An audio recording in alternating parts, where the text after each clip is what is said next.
evening and welcome everyone to Spaced Out Radio tonight. I am your host, Dave Scott. Thank you so much for taking the time to join us. We really do appreciate earning your listening ears as we kick off a brand new week here on Spaced Out Radio. On a solemn note, the legendary Paul Hellyer has passed away at the age of 98. We are going to get into this more tonight as we have an incredible panel for you, a bunch of friends and colleagues of Paul over the last few decades in the UFO world. Soon we will be bringing you Grant Cameron, Sinead Whelehan. There we go. Whelehan. Science Bob McGwier, Victor Viggiani, who really looked up to Paul as a mentor, and Stephen Bassett from the Paradigm Research Group. You know, originally we had another guest scheduled for tonight, but there's certain times we have to just call an audible and do something that's important. We did it for Art Bell. We did it for Stanton Friedman when he passed away, and we hold Paul Hellyer in that same type of category as well. So before we bring everybody on, let's say hello to everyone in our chat rooms tonight. Cloudy in the gold medal position. Luscious Jules taking home the silver. We have I Am Chad Smith with the bronze. Jay Foxhunter, race fan. Gorgeous Aussie Ange, how are you? Ed Clater, good to see you. The stunning Cosmic Fleur and Mennonite Abe, good to see you guys. Grand Paul Holland, how's the new guitar? Give us an update. We would appreciate that. Ibarata in Singapore, thank you for joining us. Hi, gorgeous Renee. James Horn, thanks for coming on in. Murray F. will be signing autographs after the show. Line up to the left of the studio if you don't mind. And the lovely Jan has returned. She'll be signing autographs after the show. Line up to the right of the studio. Dave Drake, thank you for joining us tonight. Double Tim, good to see you. Mark Rademacher, welcome to the show, and thank you for kicking off the super chat tonight. It's a great way to support what we do on this show on a nightly basis, so we really do appreciate the love and support. Sultry Susie, good to see you. Marty Burback, nice to have you here. Hi, Solar Warden and Snakes on a UFO. Millennium, good to see all of you here. The gorgeous Nikki, how are you? Thank you for joining us. The lovely Judy, how are you? Thank you for coming on in. Data, good to see you here. And Millennium, again, thank you. Jason, nice to have you back, my friend. Thank you for coming on in. Harlan Boyd, good to have you here. Thank you for joining us. And the lovely and talented Nicole Sakic. There she is, everyone. Give her a wave. She always waves back. Rich Hilke is here, everyone. The sensational Science Melinda in Australia. Thank you for joining us. The lovely and gorgeous Kira, welcome back. Ozzy, oi, oi to you, my friend. Thank you for joining us. Gorgeous Helena, thanks for coming on in. Sensational Sherry and John Ballerman, thanks for coming on in. YJ, good to see you, my friend. Stu Gerson, right there. The gorgeous Marie from LA, nice to have you here. John Holmes, thank you for coming on in. J1, thank you for joining us. We really appreciate it. Vincent Proto, good to have you here. Hey, Jello and Lance, nice to have you here. Uncle Dale and his Power Stash are here. If you're in Austin, Texas, make sure you go rub Uncle Dale's Power Stash for 14 days of good luck, people. You got to find him in Austin. Noble Patrick and the gorgeous Simply Coco. Coco, please let us know what your drink of choice is for tonight. We'd appreciate that. Tewaz, good to see you. Aliens Visit here. Hi, Bev. You're looking lovely tonight. Ross Lambda, good to see you. And the lovely and talented Jessica McCreary. Donnie D, how are you, man? Thanks for coming on in. Richard Elmore, good to see you. Howard S., thanks for coming on in. And scrolling on down, who else we got? Stu Pot, good to see you. And $5,900, rooted in gorgeous sacredness. Good to see you. Hey, Grandmaster. And Christopher Morales, thank you for joining us tonight. We really do appreciate that. And let's see here. Who else do we have here? Alan Hold, nice to see you. And here is our panel, everyone. I tell you, this is a who's who panel here of everybody here. Whelehan. I got it. For our panel, I will remind you, if you don't mind, A, no swearing, B, nope. I was going to say no politics. How can we talk about Paul Hellyer without talking politics? But if you could, when you're done speaking, just put your microphone on mute. I've got you all on mute right now. And we're going to get going here momentarily here. Pam McSee looking lovely tonight. Hi, Sandra. Apollo 11, good to see you, my friend. We appreciate you coming on in. Thank you for joining us. and we're going to get going here in about 29 seconds. So sit back, relax. It's a complete tribute show with an incredible panel of people that are second to none when it comes to knowledge of the late, great Paul Hellyer, who passed away yesterday at the age of 98. And I hate doing shows like this. I really do. But it's one way where we could say a big thank you to the great work that a person like Mr. Hellyer did to bring UFOs to the governmental forefront. Richard Elmore, good to see you. Hi, little Deborah. Here we go.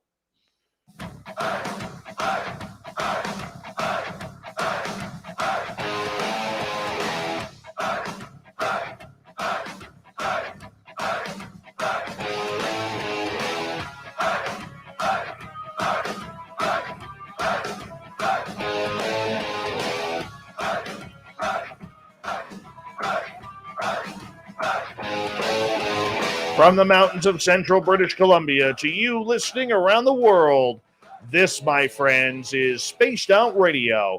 I am your host, Dave Scott, sitting in the captain's chair of SOR headquarters. We welcome you to tonight's show on our terrestrial affiliates around North America and digitally on TalkStream Live, Revolution Radio, and KPNL. All of our archives are free by going to youtube.com/Spaced Out Radio. Do old Davey the favor, hit that subscribe button. You can follow us on Twitter at Spaced Out Radio and on Instagram at Spaced Out Radio Show. Our website is spacedoutradio.com, where we have a plethora of features for you, including rocking out to Bumblefoot and reading up on Captain Shirk's SOR Newswire. Tonight's show is brought to you by Chive Charities. Help make the world 10% happier by visiting Chive Charities today. You can find them on our website. Legendary Canadian politician and advocate for UFO disclosure, Paul Hellyer, has passed away. He was 98 years old. Hellyer was first elected into the Canadian government in 1949. He spent a few years in the 1960s as Canada's Minister of Defense. However, later in life, he was the highest-ranking politician to come out and state emphatically that UFOs were real and that Earth has been visited by an extraterrestrial presence. He has also stated that government officials both in Canada and the United States and around the world have been in contact with alien species. It was a topic he never let go. Tonight, we pay tribute to the Right Honorable Hellyer with an impeccable panel of friends and colleagues. We have Grant Cameron. We have Stephen Bassett, one of his best friends and colleagues, Victor Viggiani. Sinead Whelehan is here as well. She had known Paul, and Dr. Bob McGwier as well. And Victor, I want to start with you on this one, if you don't mind. If you just turn your mic on there, because this really hit home for you today. You've had a very emotional day in learning about the passing of your friend, Paul Hellyer. Yes, indeed, it was, David. A very difficult day. This morning, I got up and just as we all probably normally do, you check your email, and I'd been in contact with one of Paul's family members. I believe it's his niece, and she'd been giving us regular updates following the June 15th incident that Paul had. He had a serious fall, and he had hit his head badly, and unlikely enough, he was in the garage of his condominium, and he fell and hit his head seriously, and suffered severe bleeding to the brain, and it caught us all off guard. Very difficult to understand, and one, it was good enough to keep us updated on all of the ups and downs, and things looked very, very serious to begin with, and he was in the hospital for well over 3 weeks, and following that, they brought him home and had a hospital bed in his condominium here in Toronto, and he was receiving intensive care with the 24/7 home care nurse, and just trying to keep him stabilized, which proved to be very difficult. He was having trouble swallowing. He wasn't very lucid at many points during the day. But after about a week and a half or so, he began to kind of become a little bit more lucid. He understood what was going on around him, and eventually was able to sit in a wheelchair and go outside and enjoy the sunshine. He lived right on the shore of Lake Ontario in his condominium, so things were looking pretty good there for a while. but then he had a downturn within the last several days, and this morning we all got word that he had passed away at 6:31 p.m. on Sunday night here in Toronto. For you, how long does this relationship go back for you, Victor? It all started in the year 2005. If you want me to describe the entire scenario, it is a bit of an interesting story, and Steve will probably want to chirp in at some point later on about that. In 2005, a colleague of mine, Mike Bird, and I were planning the symposium on disclosure here in Toronto, at the University of Toronto. And we were in the midst of all the planning, and lots was going on in terms of getting speakers. And we had Steve Bassett as a speaker, Paul Hellyer, who oddly enough could not attend because of health reasons. And Richard Dolan was there, and Stanton Friedman was at the symposium with us at the University of Toronto. But before that, the way things turned out is, I don't know if all of you are young enough or old enough, depending on where you are situated in the timeline. I did a radio program with Errol Bruce Knapp called Strange Days Indeed on CFRB radio here in Toronto. At the time, CFRB was the #1 radio station across Canada as a talk radio show. And Errol Bruce Knapp did a program, as I said, called Strange Days Indeed on Saturday nights from 11 o'clock to 1. And Errol and I, on one evening, I believe it was in May, I don't have the specific date, but we just finished a show. I forget who we were interviewing, but what happened would be Errol and I would do the interviews for 2 hours in the studio. And then after that, we'd go over to the local pub and have a few ales around 1 o'clock at night. But just as we were leaving the studio, the operator behind the glass said, "Victor, there's a call for you on line 2. And both Errol and I were pretty well wiped out after 2 hours of straight radio, which is, you can understand that. But I decided to take the call, and it was a fellow named Jim. I won't use his last name, but it was, he said, "Hi, my name is Jim." I said, "Oh, hello, Jim." And he said, "You have to talk to Paul Hellyer." And at the time, 2005, the only thing that I could reference in terms of Paul Hellyer was that he was a Minister of Defense at the time. I had no idea what he was up to at the time, nothing at all to do with UFOs. But this fellow, Jim, said, I was the former campaign manager for Paul Hellyer when he was elected in 1949. I said, that's a pretty good, close relationship. So he said, "Yes, you have to talk to Paul." I said, "Why?" He said, "Well, he's beginning to understand what this whole UFO issue is all about, and you need to talk to him." So that conversation lasted for a few minutes. And I said to Jim, I said, "Well, you know what? I'll give Paul a call. That's fine." I said, "Well, why would you suggest it?" "Well, he's just finished reading The Day After Roswell by Philip J. Corso." I said, there's another tip off for me. So I said to Jim, "Yep, I'll give him a call." And eventually, within about 4 or 5 days, I didn't know what to make of it at the time.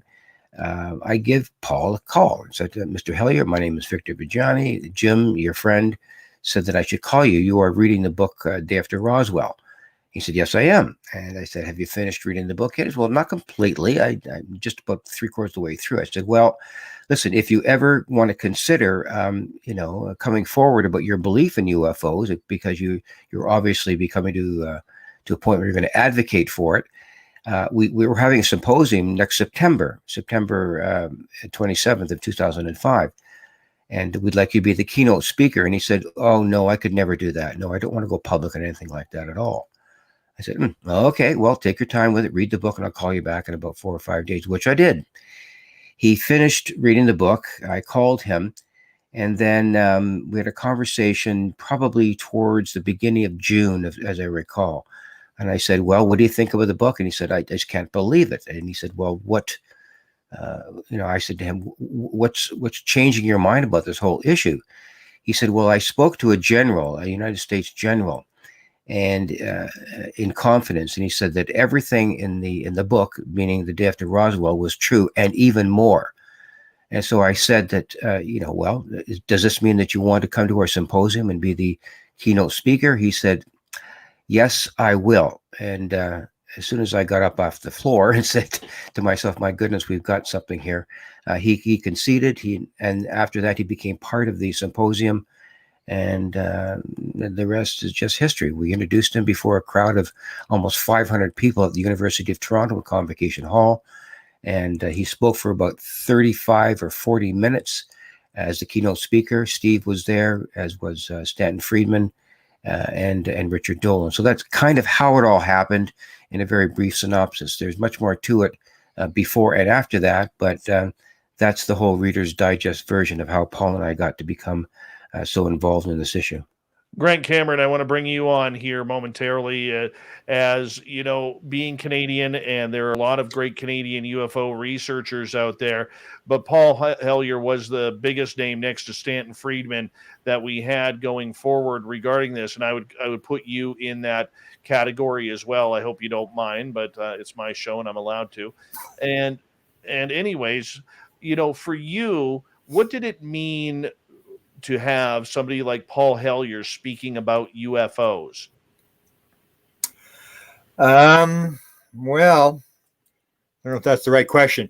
Actually, I can tell you a couple of things people don't know. My father, one of the things you left out with his resume, he was actually deputy prime minister under Trudeau, which is basically like the vice president of the country. So he was deputy prime minister, and he was also, importantly, the minister of transport. He was minister of defense, but he was also minister of transport.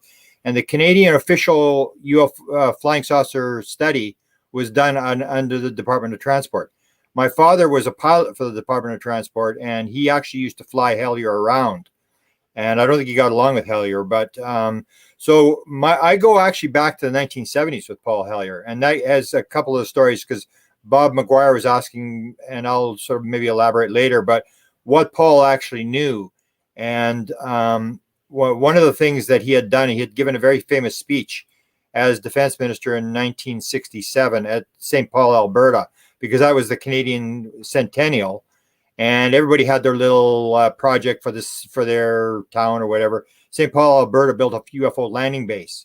And Paul Hellyer made a very famous speech there where he says, this is July the 1st on like the Canada's birthday. And he said, you know, this isn't the first landing base we built in Canada. There was another one built in 1954. And that was the same year of the story of Eisenhower meeting with the aliens. 54, the Canadians opened up a base. And he said, the Canadians opened up a base, and nothing landed there, therefore UFOs don't exist. So a researcher by the name of Arthur Bray and myself started to chase Hellyer back in the 1970s already. And basically what we were going after, because I'd gone to Wilbur Smith, who ran the Canadian Flying Saucer program, and I talked to his wife, Merle Smith. Wilbur's long dead.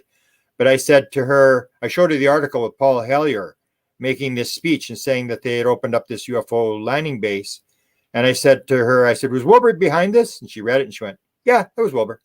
And she said that Prime Minister Saint Laurent in the early 1950s had made an agreement with Wilbur Smith to keep the Project Magnet report and all these reports under cover for now.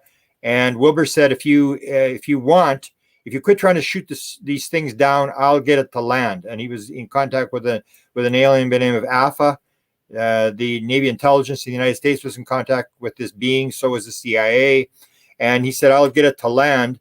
And there was an agreement. There was an agreement with the Department of Defense, the Royal Canadian Mounted Police, and with the cabinet to allow this thing to land at Suffield, Alberta.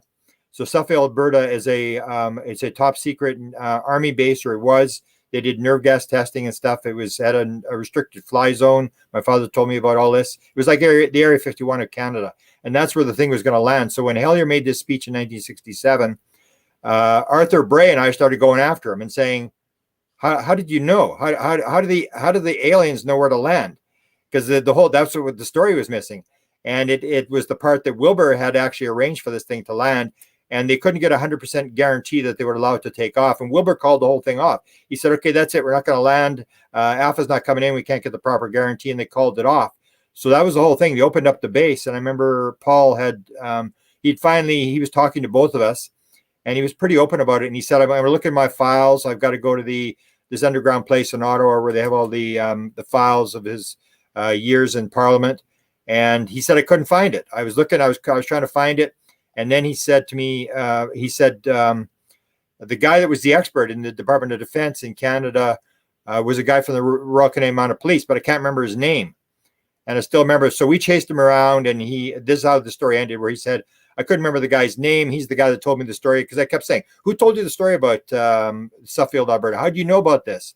And how did the aliens know where to land? Somebody had to have made agreement. And then I put it on my website. I said, oh, come on. How are you going to believe this? Paul Hellyer tells the story, and this guy's the expert on UFOs in the Department of Defense, and he can't remember who the guy is. This is garbage. And so then I still remember, and if you ever met Paul Hellyer, you know he's a very big guy. And he said to me, he says, Mr. Cameron, I'd like to have breakfast with you. So I go, we were in Washington. So I said, oh, cool. You know, this former defense minister, my father flew him around. And so I come down, he's got all these files under his arm. And he says to me, he sits down, he's got these files, and he says, Mr. Cameron, I may be many things, but one of them isn't a liar. And I go, I knew exactly what he's talking about this thing that he couldn't remember who this guy's name was. He said, and this is where he got into this thing that Bob was asking about. He said, I didn't know what was going on. He said, I was putting all the services together. So the Army, Navy, and the Air Force were all being amalgamated into one service. And he said, I was busy doing that. He said, there may have been UFO reports, some reports coming across my desk, but I didn't pay attention. I couldn't care less. And so he basically stated to me at that point that when he was the defense minister, he was basically out of the loop. He did not get interested until Paul Hellyer described where he got that book the day after Roswell. And then I think it was this, Victor can correct me where if I'm wrong, but I think his son-in-law came up to him and he said, what are you reading that junk for? I mean, that's garbage. I mean, that's all nonsense or whatever. And Paul said, it is. And that, I think it was the son that had contact with the two-star general. And then he put Paul in contact. And as soon as Paul heard this general say, it's all real and more, that's when he suddenly got into the UFO thing. Wow. But before then, he really didn't know that much what was going on. And but he did make this very famous speech in Canada in 1967 that described the fact that the Canadians had opened Suffield, Alberta, for an alien to land there in 1954. All right, I want to bring in Sinead Whelehan here, first time to Spaced Out Radio. Thank you so much, Sinead, for joining us here on this incredible panel. I mean, you and I come from pretty much the same generation where Paul Hellyer's name has always been bandied about. We know him more for his UFO works than we do his politics, shall we say. For you, what did Paul Hellyer mean to you as a Canadian and someone who is researching UFOs? Well, thanks so much for having me, Dave. It really is an honor to be invited and to be among this company tonight. So thank you very much for having me. I was not a friend or colleague of Paul Hellyer's. I certainly cannot claim that, but I did have the fortunate ability to communicate with him for a short time at a very pivotal time in my life in terms of this community and this topic we're talking about right now. So I was able to communicate with him for a few months, 2-3 months over email. I also met with him twice, and his significant impact on me was kind of twofold. One is that I had my massive awakening. It really was massive, energetically massive, in July or late June, early July of 2019, and that's a whole other story. But the main thing is that once this happened, I needed to kind of process what to do and where to go, where my path was going to lead me into this community. I'd never been in the ufology community at all. The ufology, I just said ufology. The community of the paranormal experiencers, UFOs, ufology, exopolitics, any of it. It was not a part of my life whatsoever.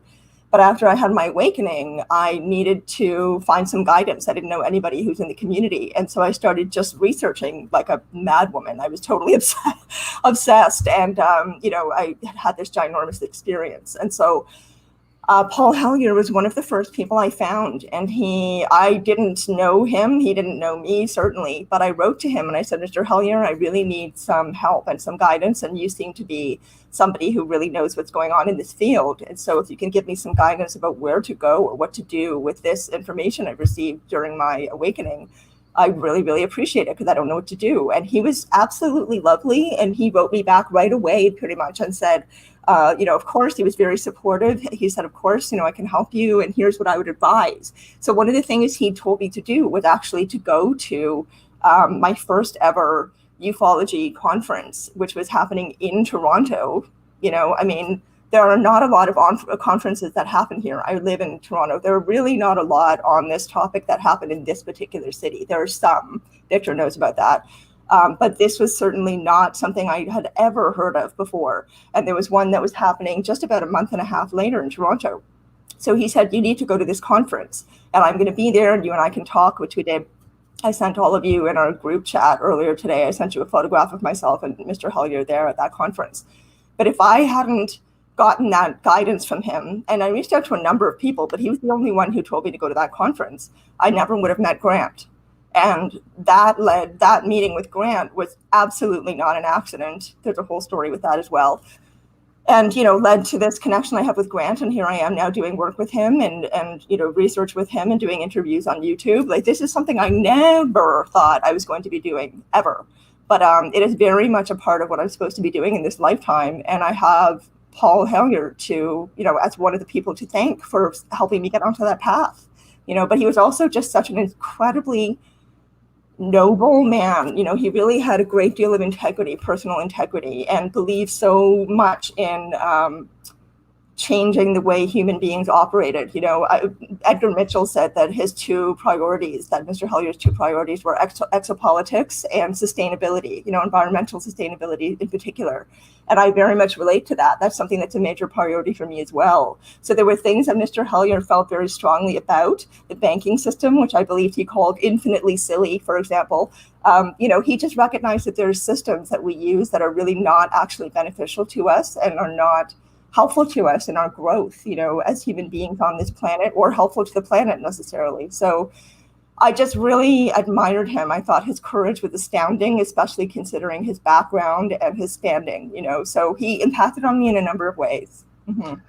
We've got about a minute 30 before we got to go to break at the bottom of the hour. When we come back, we're going to get to Stephen Bassett and Dr. Bob McGwier in regards to the passing of legendary UFO researcher and Canadian politician, Mr. Paul Hellyer. And I got to share with you guys something, because I'm sure you'll all get a laugh. It got back to Paul that I didn't believe his story that he knew nothing when he was in office as the Minister of Defense. I mean, Stefan Michalek's Falcon Lake case happened on his watch. Shortly after the Liberals were defeated by the Conservatives in 1967, 3 weeks later, we have the Shag Harbor incident. And as Grant pointed out, we also had the landing pad for Canada's 100th birthday. And in this email, he ended it. This was on December 19th, 2019. And I'll read it verbatim here. He goes, "Good luck, best regards, and Merry Christmas to you, Paul. P.S. I don't have secrets, at least none that I talk about." And I was like, you shrewd old bastard. I mean, there you are, just pulling my chain, basically saying, you're not right, but you are right in certain cases. But I'm not going to tell you. And I just felt so warmed. I must have laughed for days about that, because, I mean, this is a man who had many secrets. And unfortunately, many of those will go to the grave with him. I hate to put it that way, but that's what's happened. I do hope, and in my hope, and we'll talk about this as well, that one day that we have the ability to open up his files the way Grant, Sinead, Nicole, and Desta have been able to get into Stanton Friedman's files, because that would be immaculate to see the who's who and the names of names in those files. Grant Cameron, Sinead Whelehan, we have Stephen Bassett, Victor Viggiani, and Dr. Bob McGwier. We are paying tribute tonight to the late and great Paul Hellyer, who passed away at the age of 98 years old. UFO talk about the great Paul Hellyer coming up next.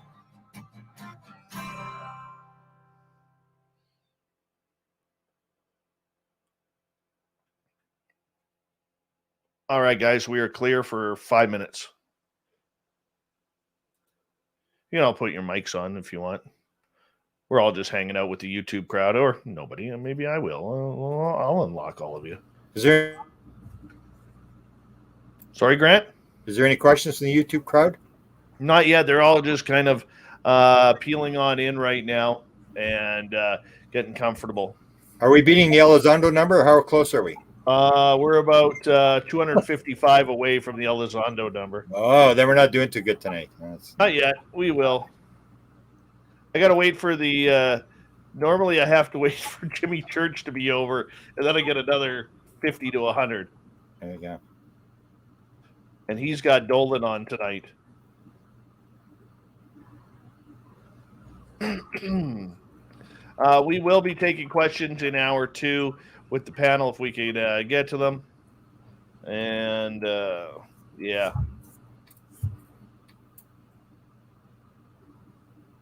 Quickly saying hello to everyone who's come on in.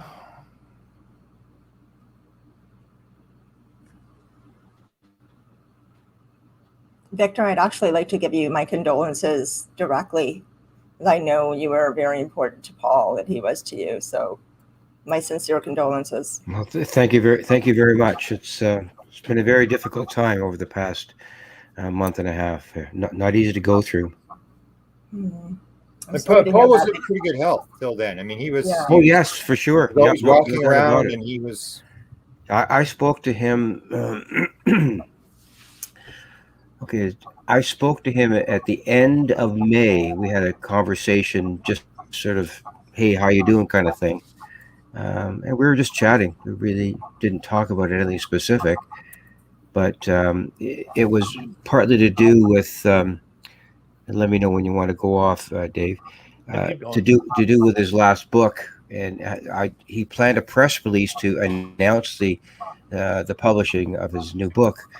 And I went through all kinds of hoops with a press release agency, Cision, actually, and we had a press release all ready to go, and it was all set. All I had to do was press the button, and the thing would be published. And it cost Paul a fair hunk. It would have cost Paul a fair hunk of money, but I called him and just said, "Okay, everything's ready to go." And he said, "Victor, we have to stop it." I said, "What do you mean?" He said, "Well, I don't want to publish it." He said, "I've been in touch with the creator, and he told me not to do this." Oh. So what does that mean? What the hell does that mean is right. So I said, well, it seemed like he thought he'd be threatened by it. I'm not quite sure. He didn't explain himself. And Paul had a way of telling me to do things that he never really fully explained. So I said, well, I mean, it's all ready to go. You're sure you want to do this? It's publicizing and promoting your book. He said, no, we're not going to go ahead with it. Just stop. We're just not going to do it. And when Paul said something like that, I knew his level of determination. When Paul says something that he wants, what Paul wants, he gets. So that's exactly what I did. I stepped away from it, and we chatted on about other things. But that was the last time I spoke with him, specifically or physically. And then he had the fall in mid-June. So that was my last conversation with him. I didn't even know that he fell. Yeah. Yeah.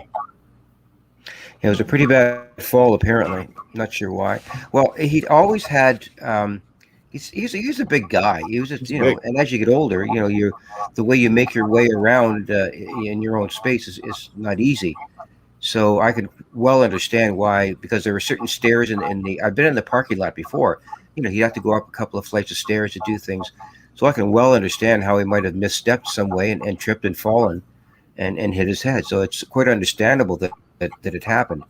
It's kind of painful. Anyways. Personally, because my dad began to go downhill a bit. He was in his 70s, and he began to shuffle a bit, and he fell and hit his head on his concrete driveway, and he was dead 2 months later. Oh, goodness. There you go. We got about 30 seconds, guys. Want to say a big thank you to Mark Rademacher for kicking off the super chat tonight. It's a great way to support what we do on this show on a nightly basis. Thank you to all the new people tuning on in. Maybe this is your first time listening in on this very special night where we honor Paul Hellyer. And thank you. Don't forget to hit that subscribe button and ring that bell so you know we are live here 7 days a week at 9 p.m. Pacific, midnight Eastern. Here we go with the panel. I'll get you guys to mute up.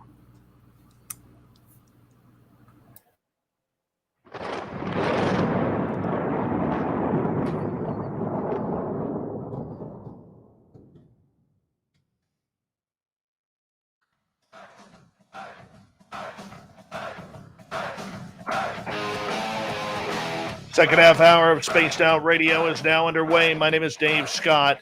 We're going to get right to it tonight because we are paying tribute to the late Canadian politician and a very honorable man in the UFO field, Mr. Paul Hellyer, who passed away at the age of 98. And we're going to start things off right off the bat with Stephen Bassett, because Stephen, even though, this is a worldwide topic, and you really focus on what's happening in Washington, D.C. and with the Paradigm Research Group.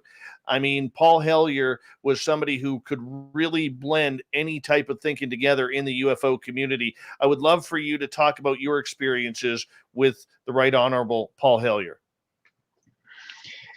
Being in the United States, I did not have the kind of contact with him that Grant or Victor could have.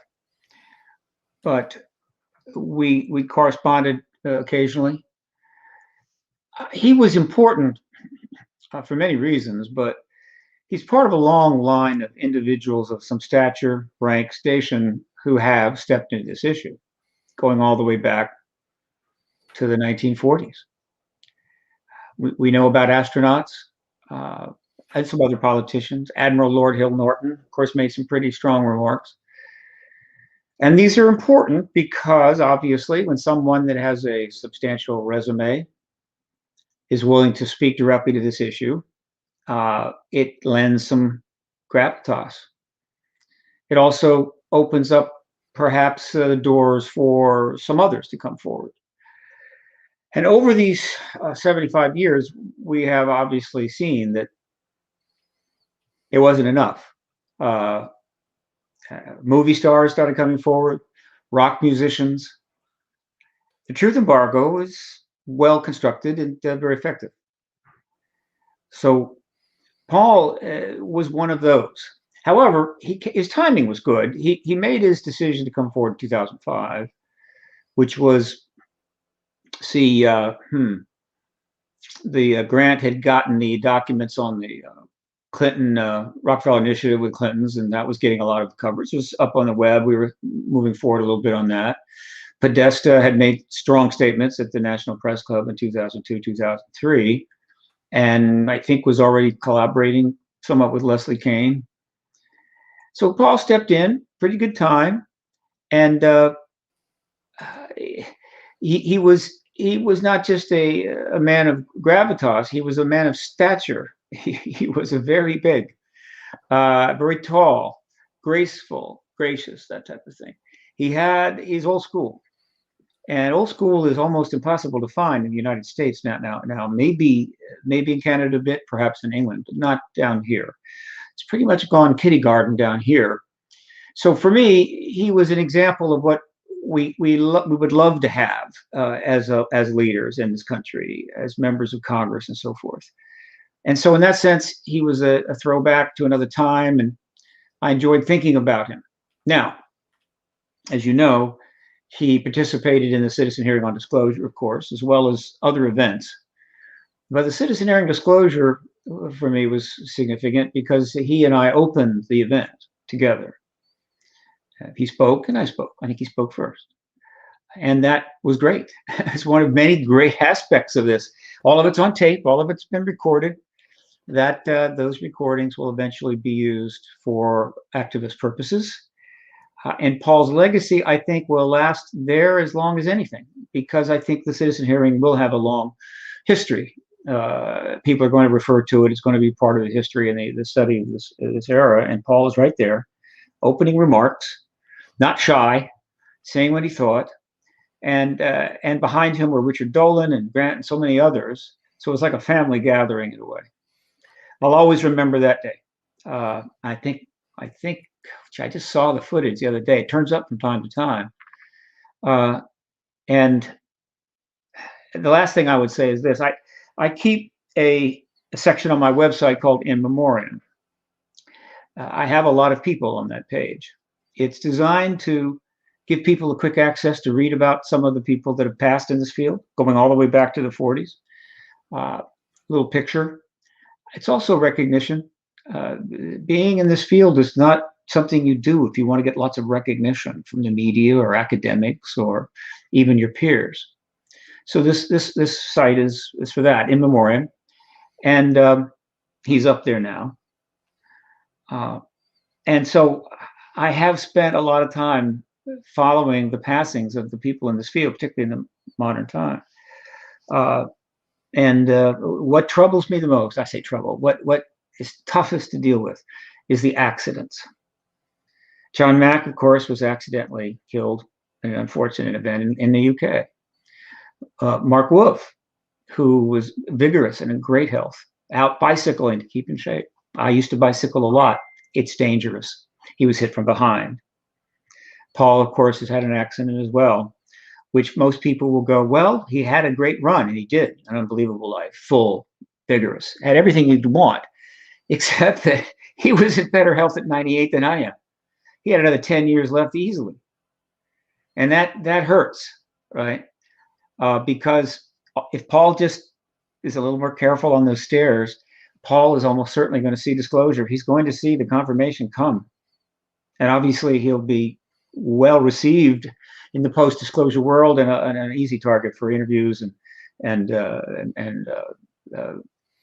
bios and what have you.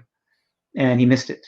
And it really bothers me. The closer we get, the harder it is for me to accept these losses, because essentially everyone represents this simple fact.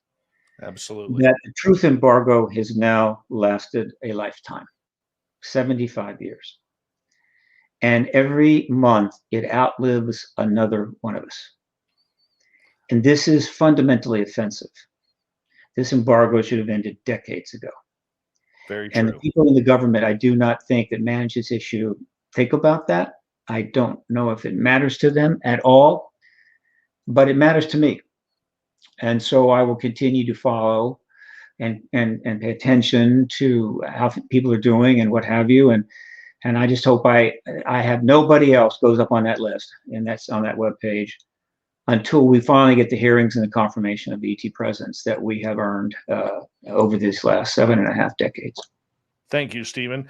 Dr. Bob McGwier, we bring you in here now because even though you're relatively new to the field of ufology, you're still, someone who has got to, study about people who have been doing this for decades, namely Paul Hellyer. What is your thoughts on this? I'm going to get you to unmute there, Bob. Sorry about that, Dave. How do we always do that? Anyway, so my knowledge of Paul Hellyer actually went back to the 90s. And recall that there was the first Gulf War, and Bush was president, and then Clinton. And during that time, the United States had just rejiggered its warfighting doctrine to have kind of a field commander, and then all the different services would integrate into one action plan rather than them all being executed separately.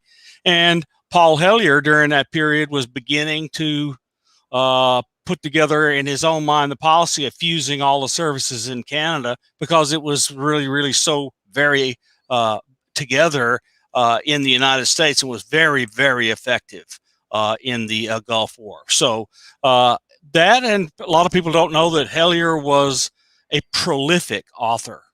He's at least a dozen books. But he was what to an American would be a really serious patriot. Americans are, and Paul Hellyer was a patriot. He was very afraid in the 2000s that when all the Quebecois separatist stuff was happening, all sorts of other political instability inside of Canada, not unlike the political instability we're having now. But anyway, Paul was concerned about it. And so he proposed what was called the One Big Party. And his One Big Party proposal was he convinced other parties to kind of work together for a while in a single coalition in this One Big Party. And he wrote a book about it. And his One Big Party was to prevent the takeover of Canada by its very large and powerful southern neighbor. So Paul was a big time patriot, Canadian patriot. and he wanted it to survive and thrive and maintain its independence from the United States. So I knew about him, given all my interactions with the military and other things, and especially in the 1990s, when was my most active period in terms of doing these kinds of government operations for the military and the IC, which ended in 2002, and which I took on a technical job after that. Anyway, so that was my reason for knowing. And then, surprise, surprise, all of a sudden, the guy comes out and starts talking about UFOs, and I really thought it was interesting. But I wasn't really in the field when that happened. I just thought it was really interesting because I had followed this guy's career. I mean, I had been to Ottawa to the Ministry of Defense and had things that done there with them that I can't talk about, but it was just interesting to me. Greg Cameron, I want to bring you in here if you don't mind, because a lot of people around Canada, when they look at Paul Hellyer, they'll look at the famous politician who tried to start the Canadian Action Party, the Deputy Prime Minister, former Minister of Defense, and we move forward to, everything that he tried to do with being on Canada's Privy Council for as long as he was.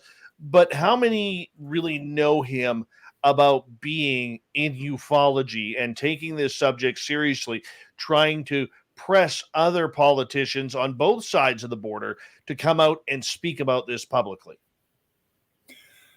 Yeah, we have a debt of gratitude that we have to give to Paul, because even though when he made this sort of move after he read the Corso book, he started to sort of repeat everything he heard, and he wasn't in sometimes checking what he was saying, but he was respected. So it really didn't matter. It was sort of like almost like the analogy where as long as they spell your name right, you're doing good. Any advertising is, any publicity is good publicity.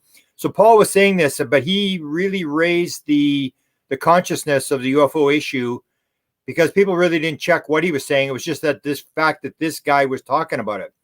I want to tell a story. Victor was there when this happened. As I mentioned before, that Paul, I don't think really knew when he was defense minister what was going on. He told me about this speech that he made in 1967. He said, I didn't write the speech. I don't even remember giving the speech. And that's true. If you're a defense minister, you got people writing your speeches and stuff like that. So he may not have known, but there is one story that he did tell. And that was in Brantford. I don't know if you remember this, Victor. They had actually sort of imitated the citizens' hearing. So instead of having the congressmen and the senators, what Canada had done, I guess, Victor, you're behind this, where you'd got a bunch of reporters. So it was like the citizens' hearing, and the reporters were asking questions. And so we were all in this panel, and Paul was sitting right beside me on the panel. Dolan was there. You were there. I can't remember who else was there. But anyway, so it went around the first round, and they asked Paul Hellyer, so who do you think is running the show? And he said, you could tell he was guessing. He went, well, I don't know, the head of the Privy Council. He's just sort of guessing who he thinks might be in the loop as to who knows what's going on in Canada. So it went to first round of questions. The second round of questions, it comes back to Paul. They ask him another question. And at that point, he tells this story. And I just about fell over because he's sitting right beside me. He said, I do know one guy that knows what's going on. And he tells this story about this guy who was the head of emergency management in Canada. And this guy was dying of Lou Gehrig's disease, ALS. And this Air Force guy, remember this, Victor? This Air Force guy had come to him and said, this guy has something that needs to get off his chest. And he's decided, you're the guy he wants to talk to. So Paul says, okay, I'll talk to the guy. And he doesn't talk to the guy. Then the Air Force guy phones him back and he says, he's about to go off the cliff. You better talk to him. So Paul calls this guy up, and the guy says, I just want to let you know, as the head of emergency management in Canada, I was briefed. I was taken down to the CIA in the United States. I signed my life away. I was told exactly what was going on. And I believe he actually said he was at Area 51 and he sat inside a craft. And that would make sense, that if there's the emergency management guy would be one of the guys who would be read in. So that if there, something goes wrong and you've got to put money in the banks or whatever you got to do, he would be in the loop. And so he basically wanted to tell Paul that. He said, Paul, I just want to let you know, this thing's for real. This is actually going on. They took me to the United States. And I was just floored that he had told that story. and he didn't see it as all that significant. He was more impressed with the general who had told him it's all true and more. And so he would get that stuff, and then he was just very interested in grabbing stories and publicizing them. And we owe him a gratitude, because the consciousness really was rising because this guy was out there telling stories. Victor. Yeah, that's so true, because it's funny you should bring that up, Grant, because at that symposium in Brantford, the National Symposium on Canadian UFO Disclosure, Paul was there, Travis Walton was there, Rich Dolan, Stanton Friedman was there, Nick Pope was there, and Steve was there, and as well as yourself. And that to me was a sort of a head dropper when Paul brought that up, because it was one of those things, as Dave alluded to earlier in the program, that he had a few secrets hidden away, and I'm not sure exactly what else we can get to in his files eventually after the family decides what to do with it. But I would imagine there were a lot of things that Paul might have been told by certain individuals that have not come to the surface yet. And one of those individuals is Shirley MacLaine. I guess just after Paul came forward, probably about 2 or 3 years after, he sort of was in the midst of almost a regret stage of what he had done on September 25th in the Convocation Hall. But what he did was he asked me, he said, who do I need to talk to? Who should I talk to about this whole issue? Because he really, other than the book by Philip Corso, he really didn't have any access to any specific individuals within the UFO research community to kind of corroborate, or at least do more research in depth about the whole issue. So I gave him a list of names. It was about 6 or 7 names. And from that, he just launched into his own personal research about it. And one of them was Shirley MacLaine. And he went down to, he flew to Los Angeles and Hollywood, spoke with Shirley, and they had lunch and dinner a couple of times with he and his wife, Paul's wife, that is. And I don't know what Shirley told him at that time, but I know that when he came back, he did say that Shirley told him a few things that I think sort of are in his secret vault right now, and what they are. And I've tried to approach Shirley about it, and she's pretty tight-lipped. So these are some of the things that are yet to be disclosed about what Paul knows, or what he did know about this whole issue. So it's a real ball of wool that we need to untangle at some point. Does anybody know if Paul tried to influence politicians on both sides of the border, since he had a lot of friends in politics, to come forward about this subject, or was he quite quiet about this? I know that what he did do, that's a really great question. And once again, memory fails me on the exact year, but at some point after he came forward, he and I talked about approaching one of the senators here in the Canadian Senate, and Jason, his name was Kenny. First name eludes me.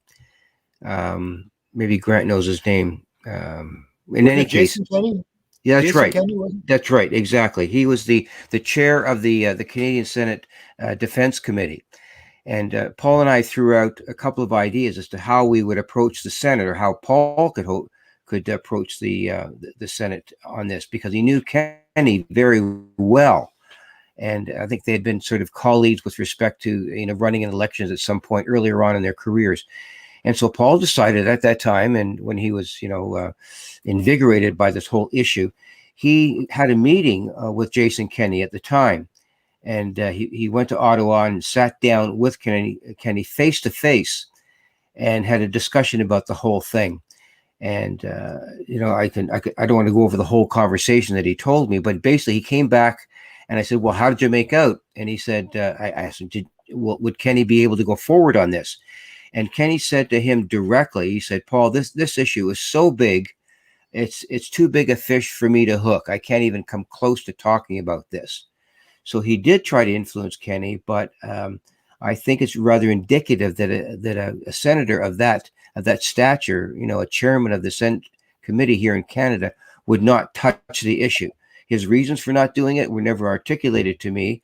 I'm not sure what Paul was told about it, but that's sort of an indication, Dave, as to how Paul did try to influence some high-profile people here in Canada to at least begin a narrative or a conversation about the whole UFO research aspect of UFOs in a very circumspect and specific ways, which they, I guess, just weren't willing to do.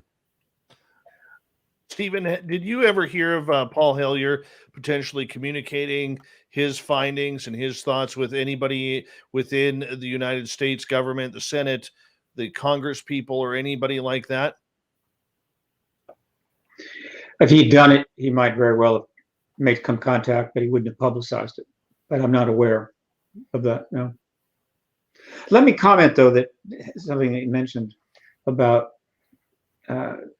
going to meet the senator. This is not the way it's supposed to be. It's backwards. When Rager Mitchell came forward, the NASA should have reached out to him instead of ignoring him.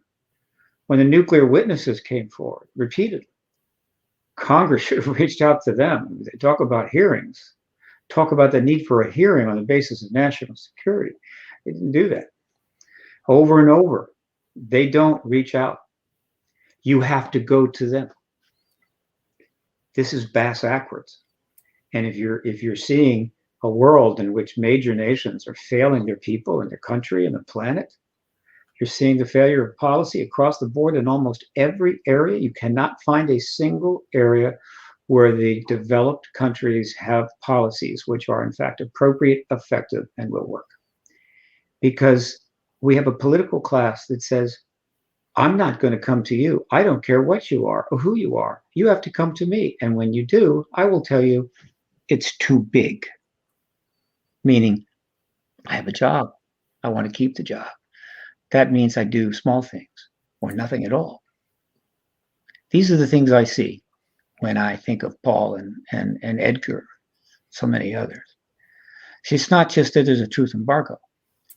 We have a dysfunctional state, like many in the past. And most of those are just dust the archaeologists look through occasionally with their brushes and brooms. That's where we're headed. Until we get an intelligence class, an academic class, and a political class, that when something important happens, they reach out to us. Can definitely see that. Definitely see that. We've got about 40 seconds to go before we are going to go to break here at the bottom of the hour, top of the hour.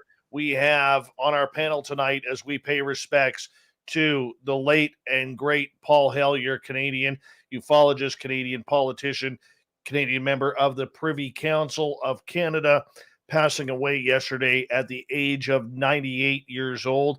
It's a good run, but man, wouldn't you love to know the secrets that are in his head when it comes to UFOs and whether or not we've been contacted? Going back to an email that I got from Paul, he definitely believed that Canada alone was in contact with two different extraterrestrial species. That is the Canadian government in contact with two extraterrestrial species. Joining us tonight, we have Grant Cameron, Victor Viggiani, Steve Bassett, Dr. Bob McGwier, and Sinead Whelehan here for the big show where we pay tribute to Mr. Paul Hellyer. We're going to continue with hour number 2 about the importance of getting more politicians involved in this topic. Where do we go from here? Who will be the next one to step up to the plate? Our panel continues with hour 2 right next on Spaced Out Radio.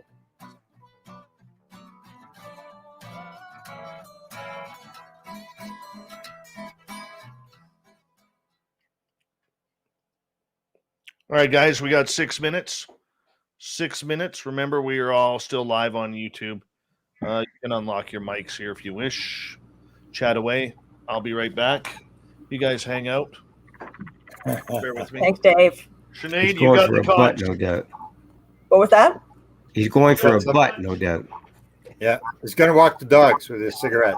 Oh.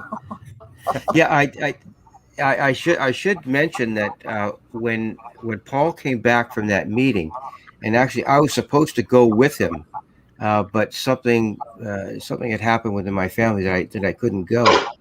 But Paul was quite shaken by the whole experience because he knew Jason Kenney very, very well. They'd been part of, I guess, an election campaign at some point, either him for Jason or Jason for Paul, and being reelected.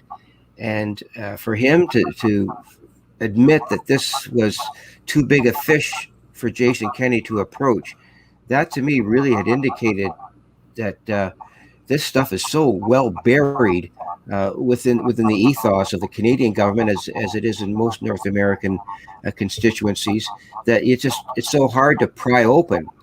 And as Steve just said a second ago, my goodness, this is not the way the system works. When you get a statesman like Paul Hellyer approaching another senator and saying, you know this, you know what's going on, you know just as well as I do, but you're afraid to do it. Why and how come? So I think those questions need to be answered, and how the hell you get them answered, who knows? Maybe we need another guy like Paul Hellyer to come forward and open that can of worms again. I don't know. It really pisses me off. Well, I'll drag Dave into it because we know a couple of people who've been talked to in Canada, and it's always the same sort of thing. Is you're doing your little piece, and it's not in your little job description, and so you stay away from it. I think the other thing we should point out, Victor, is the idea that the Senate works different here in Canada than in the United States, where Definitely, yeah, the old boys club, where they give you a job for life and you're really not doing a hell of a lot of anything and have no power to do anything except block legislation. Mm. Yeah, it's an appointed body. Each prime minister has the opportunity to appoint senators. It's like the House of Lords in Britain. It's the same sort of concept. It's the old British parliamentary system. I mean, it's effective to a certain point, but after a while, it just becomes an old boys club. When you get hockey players like Frank Mahovlich appointed as a senator, you wonder how effective a body like that can really be in getting down to the nitty-gritty of issues. For those of you who don't know Frank Mahovlich, he was a hockey star who played for the Toronto Maple Leafs, and what he knows about politics could fit in a flea's navel, and you'd still have room for 3 caraway seeds.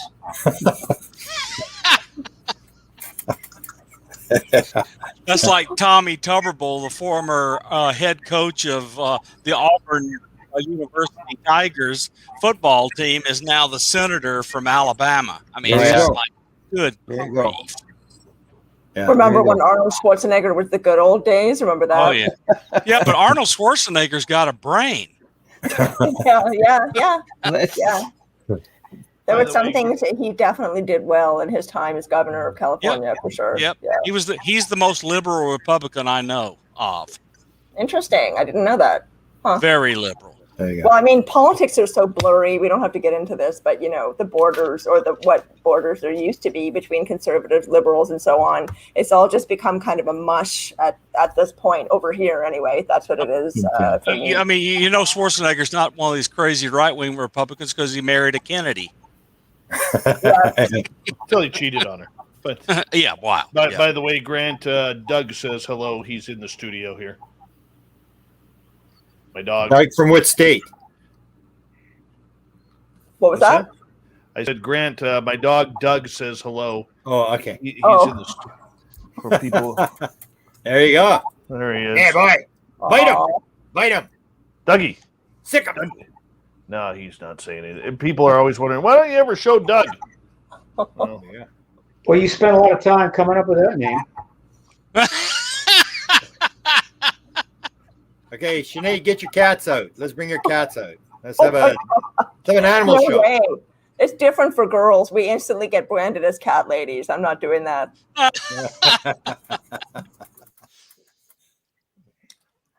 There's a specific number of cats you're allowed to have before you become a cat lady, and it's not clear what Exactly. There's a number. Yeah. When your house smells like the cat litter box, then you're a cat lady. My friend Jay said to me, more than one means you're a cat lady. And I'm like, no, I don't think so. I think you've got to have an excessive amount, 4 or 5. He said, no, I'm telling you, 2 cats, cat lady. I'm a dog person. I have a Cocker Spaniel, and I'm missing him because my granddaughter took him off with her. Wow. For 4 or 5 days. We've got about 45 seconds. There you go. Are we going to get into politics, Dave, with who knows in Canada? And yeah, that's where we're going next. Okay, let's do it. I'm gonna plead ignorance. We're dropping the gloves. Sinead, I have a request from Nicole that you have to come on here as a guest to tell your story. Oh, I would love to. Thank you. Yeah. I've been curious for a while. All right, we got 10 seconds, guys. Big thank you to Bob, to Tim, and Mark for the super chats. It's a great way to support what we do on this show. Here we go with hour number 2 of the Paul Hellyer tribute. You're listening to Spaced Out Radio with Dave Scott. Follow Dave on Twitter at Spaced Out Radio and on Facebook, Spaced Out Radio Show. Here we go with hour number 2 of Spaced Out Radio tonight. My name is Dave Scott. Thank you so much for taking the time to join us. We really do appreciate earning your listening ears wherever we are on this planet we call Earth. Hi to everyone listening in on our terrestrial affiliates around North America, digitally on TalkStream Live, Revolution Radio, and KPNL. All of our archives are free by going to youtube.com/Spaced Out Radio. Do old Davey the favor, hit that subscribe button. The Desert Clam has set the password for tonight in the SOR Space Travelers Club. Eulignus is your password.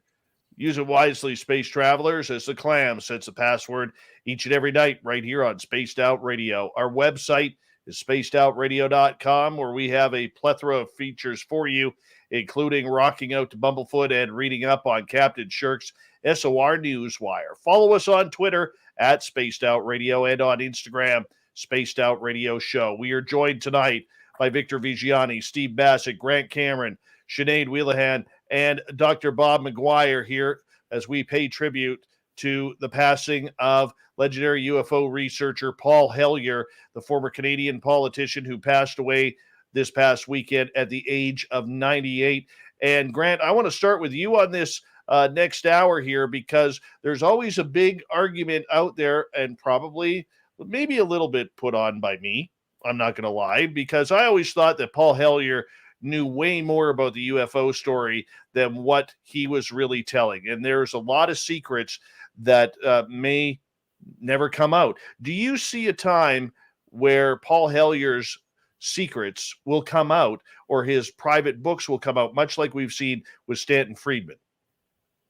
Well, Desta, who's an assistant of mine here, she's doing all his books. So she's never mentioned any secret stuff. She actually helped him do his income tax last year, because all the book stuff, all the revenue from the books, she was helping him with that, all the translations that they were doing on the books and stuff like that. I'm not sure, because I know he had the same thing where he was talking about the 54 incident where said he was looking through his files and stuff like that. I'm always suspicious that I don't really think the Canadian parliamentary people really know too much. It's very party oriented, and I think they just basically sign off. You may have one or two people inside the military who have a need to know, who pass it on to the Americans and get these stuff back. I still think the Americans are running the show, because you know that there's some members of parliament who were looking into this, but they have not done anything. They just sort of got some information, dug for some information. We know at least 2 U.S. ambassadors were briefed on the subject. In fact, in 1950, if you follow the Canadian government story, Wilbur Smith was dealing, all the material that Wilbur was dealing with was through the Canadian Embassy in Washington, D.C. And the third ambassador at the embassy actually said to Wilbur, the ambassador has told us not to talk about this. And they were basically waiting for the Americans to make a statement, because according to it looked like from the stuff that there was going back and forth between Wilbur and the embassy, was that if they thought the Americans had a craft and they were about to make an announcement that they had a downed craft, and nothing ever came out of that. I dealt with two politicians in my time. One was James Richardson, who was a big time liberal guy here in Winnipeg. And I think he was Minister of Defense as well at one point. And the other one was Jack Murda. And the sightings that we had were in Carman, Manitoba. And Jack Murda, that was his district. So the people were asking him questions. And it all depends when you want help from in Canada. If you want to help from a member of parliament, whether he's in power or whether he's out of power. So when Murda was out of power, he actually got in a ministerial inquiry. You can actually ask a question and they have to answer it for you because this is coming from a minister. We want this answered. As soon as he got into power, he forgot who I was. He wouldn't talk to me. He wouldn't answer my letters, anything. And that's the way it works. It's sort of like whose ox is going to get gored. And so the people, if you can get them right now, there's a couple of people in the opposition party who are interested. But I will absolutely guarantee you, Dave, the minute they get into power, they ain't going to talk to you anymore. They're not going on the record. They're not going to, even if they become defense minister, and the one guy could become the defense minister, or the minister of defense, they're going to run for the hills because nobody wants to be attached to this issue. And that's what Victor brought up, was this where they run from it. Because what are you going to do if you're a lone senator or whatever? How do you deal with it? They're basically just trying to do their job and trying to stay out of trouble and trying to get reelected. And we have to remember, I pointed out, the American audience should know that in Canada, Victor mentioned the Senate. In Canada, the Senate has no power whatsoever. In the United States, the Senate is the big place in town. Here, it's like like the House of Lords that Victor brought up, where it's like an appointed thing where you stack your guys into the Senate and they have a good life and they get all this money until they're like 85 years old or whatever. And they really don't do anything except block legislation. So it's kind of, you got to sort of understand how Canadian politics works.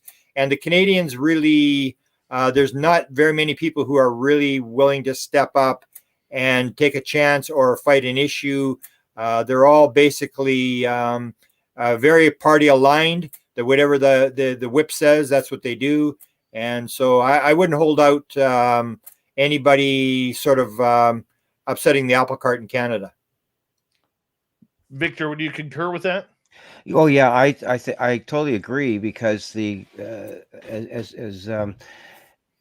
Grant pointed out, the Canadian Senate is essentially an appointed body, and they can either once the legislation is passed in our House of Commons, so let's say a piece of legislation on any issue is passed, it has to go before the Senate for approval. And literally 9 times out of 10, all the Senate does is just put its stamp of approval on it, and it just goes forward. It's not the same as what happens in the United States with the House of Representatives develops a piece of legislation, it goes to the Senate, and it gets either passed or not because of the influence that senators have. The Canadian senators do not have that. They're basically a rubber stamp organization. So if anything were to come up with respect to an inquiry or hearings or anything like that in the House of Commons, and they manage to get something like that passed in the House of Commons, the likelihood of it going forward and passing through the Senate is virtually zero, and maybe even less. So that's the way Canadian politics works. And unfortunately, I sent a briefing document last month, and I told Paul about it, and we sent I sent the same document to the senators in charge of the Defense Committee, the same one that Jason Kennedy was chairman of, and it's a briefing document on the issues of the day, the whole UAP issue that's in the ATIP program and all the things that are going on within the United States. And I asked the Senate, Gwen Beauvair, she's the chair of the committee, what is the Canadian position on what's going on in the American Senate? And I've had not heard back from them at all, one way or another, about this. Not even a sort of a correspondence say, yes, we've received your information and we will look into it. Not a word, not a whisper from the Senate. And I sent it to all the members of that particular committee.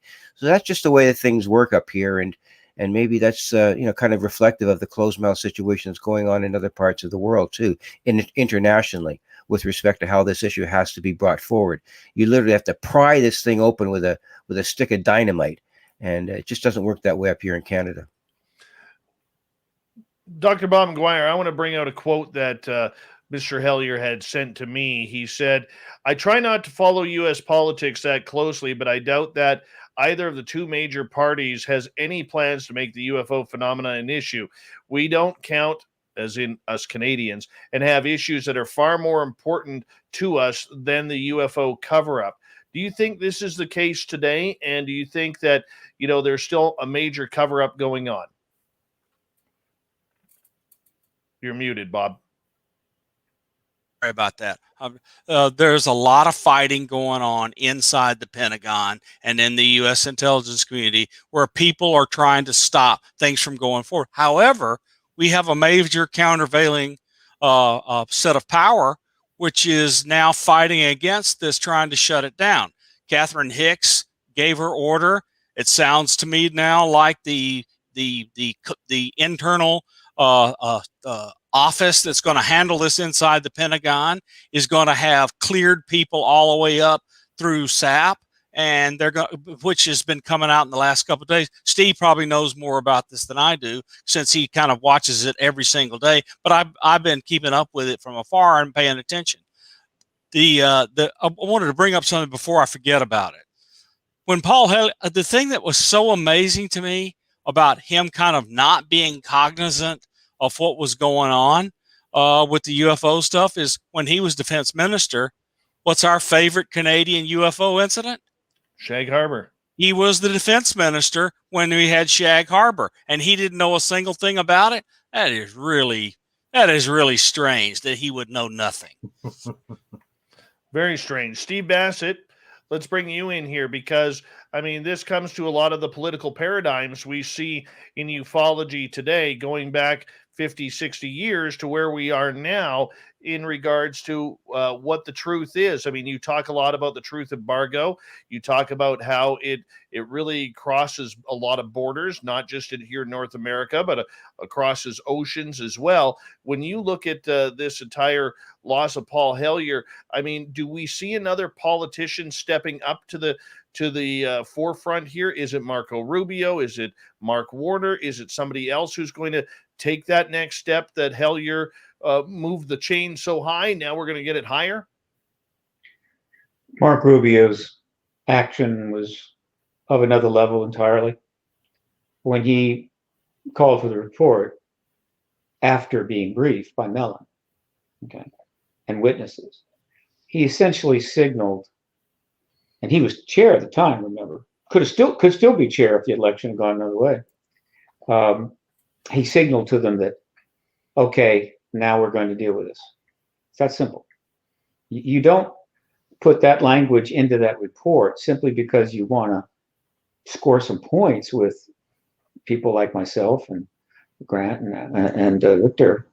You don't do that. You do that and you take that risk because the reward will be great. And what's the reward? Rubio has sent the message. The Defense Department got the message. They delivered a 400-page classified report, gave briefings, showed film, produced a public report that was of no consequence, really, but they couldn't produce anything more than that. A lot of people thought, well, why didn't they? No, you can't do that. That's just because Rubio asked for it doesn't mean they're going to do that, but they did something, right? And Rubio, I'm sure, got that. He understood. He understood that, but he knew that by calling for a public report, it would generate far more media coverage than if it was just a classified report. You can imagine? Because the media is looking forward to what's going to be in that report. In a classified report, they're not going to get to see it, at least not right away. So it was brilliant strategy. He really put the Pentagon in the corner.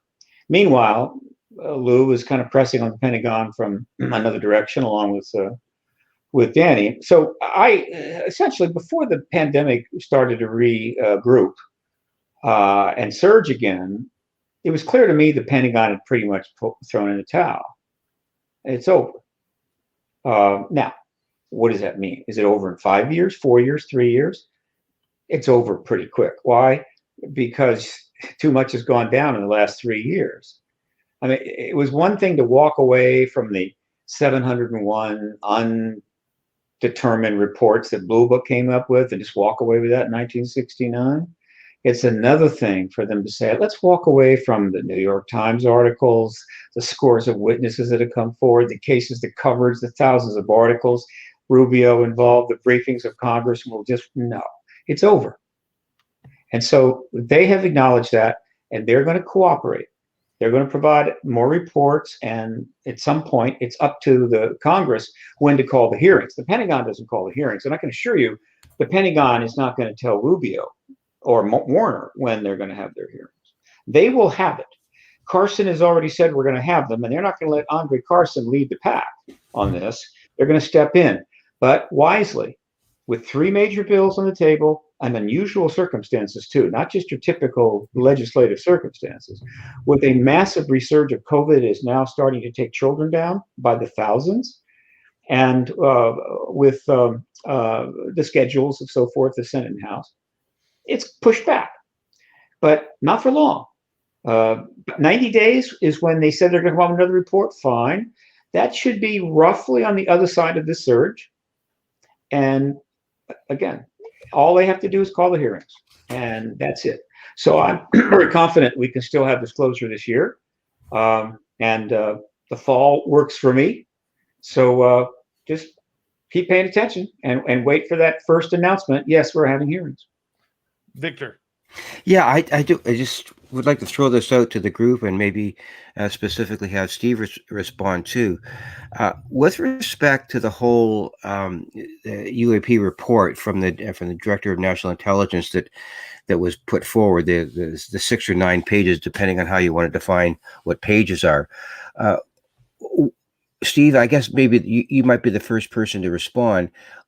Why do you think other governments did not respond at all to this kind of initiative from Rubio and the whole Authorization Act? Under normal circumstances, anything that comes about that's that specific with respect to how the Defense Department within the United States operates, even within NATO, and with the way funding happens within the Pentagon. A report that contains something on UAP would definitely kind of jar some of the other NATO countries to even kind of whisper a response. Why has there been absolute dead silence from other countries about the Authorization Act and that component about UAP reports? What's going on there? I just do not understand that. First of all, there has been articles in the UK papers. I'm sure there's been articles in the foreign language papers, France, Italy, and so forth. It's not like there's nothing happening. What you really mean is, why hasn't there been a relatively overt statement from some of these governments? Before the Major League Baseball games here in the States, oftentimes there'll be some people out in the field and warming up a little bit. But when the game starts, they have to leave the field, right? When the major league teams get on the field, you leave. And so these other governments know what's going down here. They know we're heading for ending this embargo. It will happen here in the United States unless Russia or China makes a bold move. And so they're getting out of the way. There's nothing to be gained by them popping up and doing what? Encouraging them? Let me make one quick comment about the protocol. You surely do not believe that the Prime Minister of the UK or Australia or Canada are going to speak to this issue before Joe Biden does.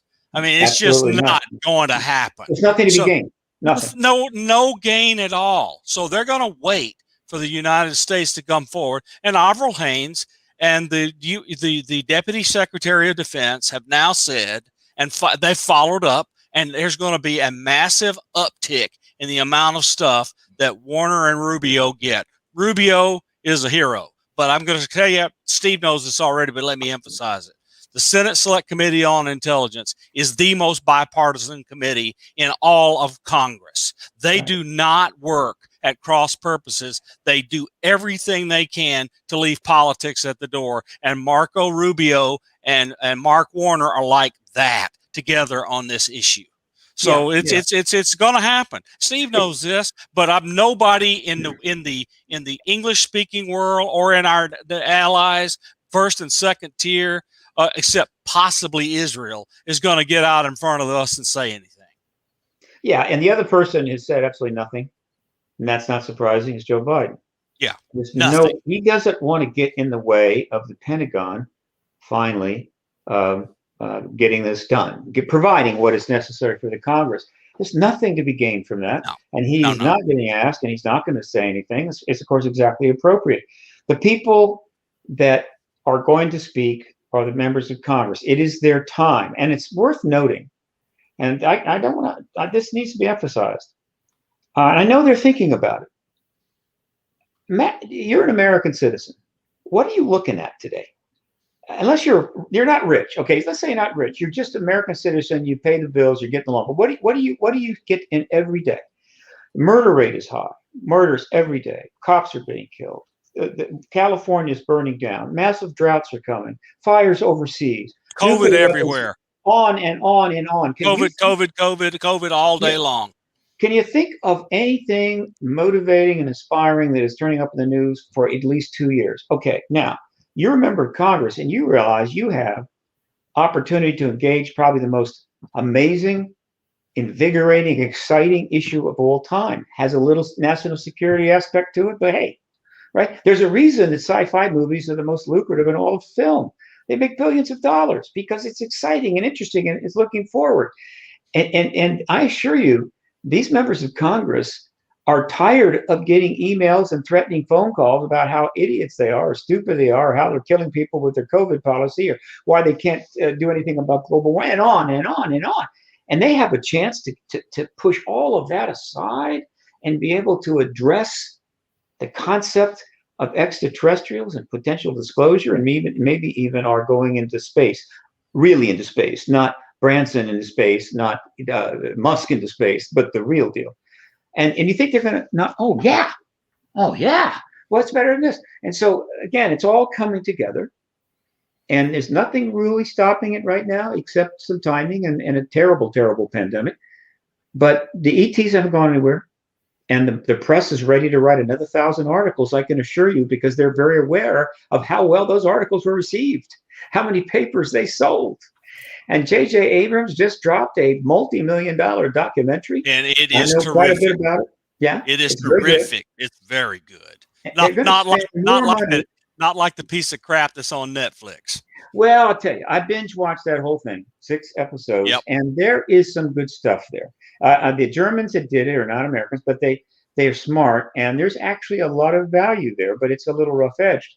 But think about it. It's the number 5 best watched program on Netflix right now. Yeah. It's being binge watched, and then you've got Showtime, and there's other streaming services that have stuff in the works, I can assure you. So you're going to walk away from this? It's just a question of the timing. You want to do it, and I can assure you that you don't want to bring it up when you're fighting over not only a massive infrastructure bill, a massive for the people's bill, and a voting rights bill that are going to narrowly squeak through. And so absolutely, you're going to stay off to the side. That doesn't mean that they don't know where it's going. Excuse me. Everyone, I'm going to get you guys to hold on right there. And Sinead, when we come back, I want to get to a question from Joe in our chat room about whether or not Paul Hellyer knew and talked with Stanton Friedman about their findings. And I know you'll be the best one for that, but we're looking forward to it. We continue on with the Spaced Out Radio UFO panel tonight. Dr. Bob McGwier, Sinead Whelehan, Stephen Bassett, Victor Viggiani, and Grant Cameron as we celebrate the life of Paul Hellyer, UFO research icon, Canadian politician for 50-some years, part of the Privy Council, a big man, probably body checked like Gordie Howe back in the day. I'm pretty sure of it. Seemed to have sharp elbows. We'll be back with more Spaced Out Radio when we continue right after this.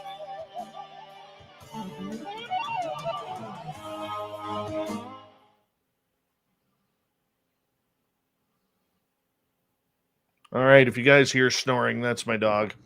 Yeah, he was also the one and only person to ever hold the position of senior minister. The one and only person. After that, you had deputy prime ministers. Wow. Yeah. And actually, regarding Joe's question, I want to check with everybody because I'm pretty positive that Paul Hellyer and Stanton Friedman did have communication back and forth. But I just want to verify that with Grant because from what I recall, we still have boxes of stuff we have to go through. There's so much material. It's incredible. It's got to be unbelievable. Well, you can talk about the fact that we were supposed to go there like in 2 weeks, but now because of COVID. Yeah, we had to cancel it. The travel plans are just way too complicated. Yeah, once you cross the border, it's 3 COVID tests, and if you fail one of them, you're 14 days in a hotel. At your expense. At your expense. Yeah, I mean, here, like I'm an amateur radio operator. We were supposed to have the first massive amateur radio convention right next to Marshall Space Flight Center in the state I live in. Yeah. And it looks to me like it's going to be a flop because of COVID. Yeah. Because Alabama is one of the worst states in the country in terms of vaccinations. Yeah. Yeah, we didn't realize until we started to move what's involved. There's unbelievable $250 for a COVID test, and you got to have your COVID coming back in the country, and it's just incredible. You can see moving, especially across borders now, is like insanity to try to do that. It's unbelievable. Yeah, we're keeping our fingers crossed for the 18th when we're leaving.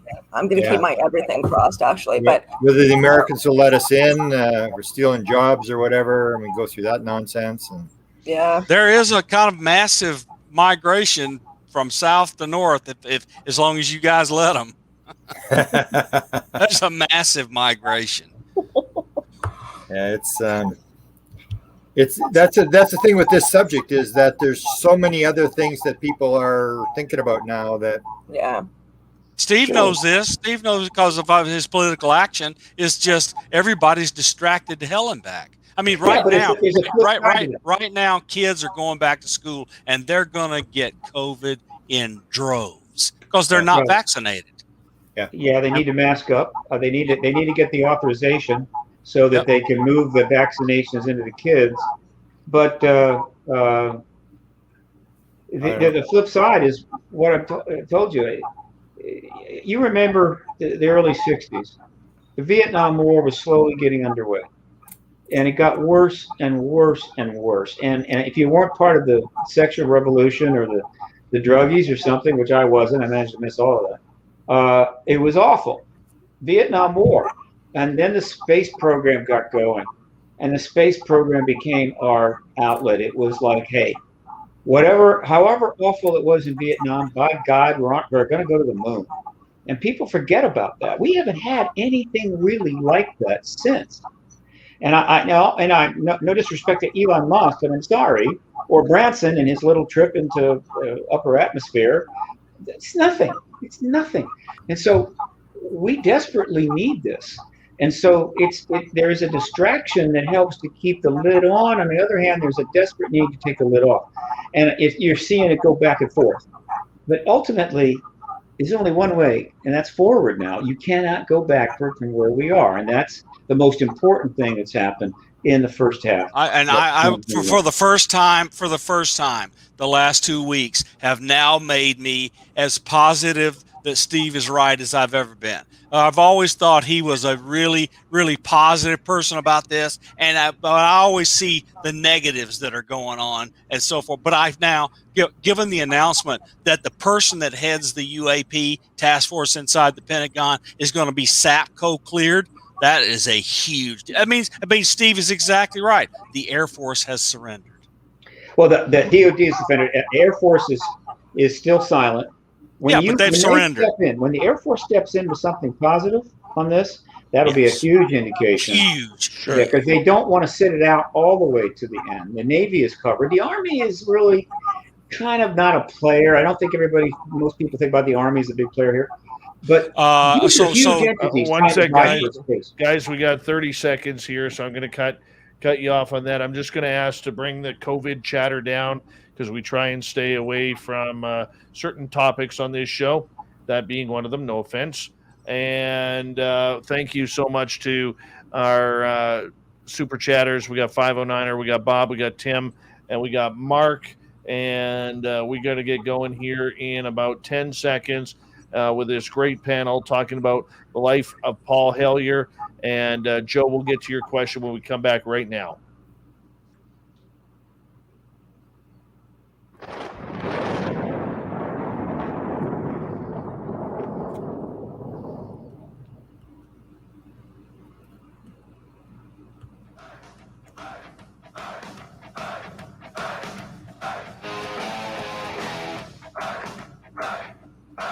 Second half of Spaced Out Radio is now underway. My name is Dave Scott. Thank you so much for joining us. We really do appreciate earning your listening ears. Reminder that if you missed portions of this show or others, check out our free archives by going to youtube.com/Spaced Out Radio. Just do me the favor, hit that subscribe button. Our website is spacedoutradio.com, where we have a plethora of features for you, including rocking out to Bumblefoot and reading up on Captain Shirk's SOR Newswire. Let's get to the panel right now, because we are talking about the life of Paul Hellyer, who passed away this past weekend at the age of 98, the legendary Canadian politician, along with our good friends on this panel, looking into the UFO phenomena from a practical and political point of view. And our panel tonight, we have Victor Viggiani, Grant Cameron, Steve Bassett. We have Bob McGwier and Sinead Whelehan. And Sinead, we're going to start with you on this one, because Joe is asking in the chat room, did Paul Hellyer know and ever talk to Stanton Friedman? Well, I don't feel the best qualified person to answer this, but I can tell you what I do know. The reason why I'm not the best qualified person is because we have not actually been able to fully dive into the research with Stanton Friedman yet. Grant and I had some travel plans. We've had to change them. But originally our plan was to fly out to New Brunswick, go to the University of Fredericton, New Brunswick in person, and go through, basically surround ourselves with mounds of paper and go through Stanton Friedman's files and see what we could find. But there have been some files that have been transferred to us digitally. There's been a bit of conversation going on. I have not been able to get to it as deeply as I would have liked to, frankly. I'm a public school teacher. I work with special needs kids. This year was absolutely bonkers, more so than usual. So my job was ruling my life. But the Stanton Friedman files are something that are, I cannot wait to dive in. What I do know, aside from those mounds of paper we haven't gone into yet, is that, they did know each other. I'm not sure how much they communicated, but I know that they felt, I believe, correct me if I'm wrong, Richard would know probably better than I would, but I believe they felt a bit of a kinship in terms of being leaders in the field who, did face a fair amount of stigma, a fair amount of ridicule. They both felt they had to be, Stanton Friedman definitely not middle and late of his career. He was very, very outspoken about what he believed in and very passionate about it, very committed to it, which is part of the reason why he's so incredible as a researcher and so inspiring. Paul Hellyer was more conservative. He did come out in 2005, admitted that he believed in UFOs, which was a huge deal at the time, considering his extensive academic and professional background. He's a brilliant man. He's highly, highly accomplished. And there was written communication between Mr. Hellyer and Stanton Friedman, where I believe they were discussing, issues generally about what could be happening in ufology. But I don't believe there were any big secrets that were, at least not that we know yet, that were communicated between the two of them. That would be a question that would be better directed to Grant. But we're expecting to find some pretty wonderful stuff when we do go over there. I mean, one thing about Mr. Hellyer I'd just like to highlight is that he really was, again, people have been talking that he was such a man of integrity. He really had a great deal of courage, of conviction, and was very passionate about what he believed in. And I feel like there's some interesting, as Bob was alluding to very politely earlier, there's no way that Mr. Hellyer could not have known about events such as Shag Harbor. There's just no way. He had to have known more than he was letting on, at least outside of private conversations, even though Victor has said that he really didn't even say that much sometimes to people he knew very well. So hopefully we will find out more of what he actually knew. But I feel like along the way in his career, there have been some kind of subtle hints about what he might have known. For example, he had a bit of a spat with, this is one of my favorite things about him, because he did so firmly believe in what he believed in and was quite, frank speaking up about it. He had a bit of a spat with Stephen Hawking. So Stephen Hawking is a hero of mine, brilliant man, moved the field of science far forward, faced incredible physical obstacles, that whole thing. He's a remarkable person. But he was saying that he thought that if there were extraterrestrials, that they were most likely malevolent, that they were coming here to Earth with the intention of harm. This is what Stephen Hawking said. And Paul Hellyer spoke up vehemently and said, no, I disagree with that. I do not think that that is the case. I think that they have been here to help us for thousands of years. They've been participating in our life here on Earth for thousands of years. I believe he said that there were 4 different races, 4 different types of ETs that we've been in touch with, and that the United States is in touch with 2 and Canada is in touch with 2.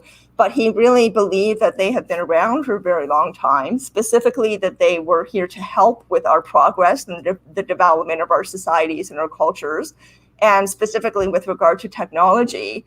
But what's interesting is, so I feel like Mr. Hellyer, pretty regularly, maybe not outwardly, but definitely felt that, the human beings, we are the biggest risk to ourselves. It's not ETs that are the biggest risk. We are the biggest risk to ourselves. And in fact, the landing strip, the first and perhaps only official UFO landing strip that Grant was talking about, that Mr. Hellyer officiated the opening of in 1967, 2 years before the moon landing even happened. There's a plaque at the site of that UFO pad, which, by the way, is in a town called St. Paul, which I love, Alberta. So Paul Hellyer went and officiated, in St. Paul, Alberta, the first ever UFO landing pad, kind of like that. In any case, the plaque and the statement that is on the plaque at the site of this landing pad, Mr. Hellyer had a hand in writing this, apparently. And the statement clearly says that the site is a symbol and meant to be a powerful symbol of interconnected relationships between our planet and others in a friendly way. And in fact, I can quote from an article about the landing back from the landing pad back in 1967 when it opened. It was in the newspaper, local newspaper, that it was meant to be a symbol of keeping space free from human warfare. So, Mr. Hellyer flew to participate in this ceremony. He willingly went. He chose to be there. This was not something he was forced to do, right? He chose to be there. This is in 1967.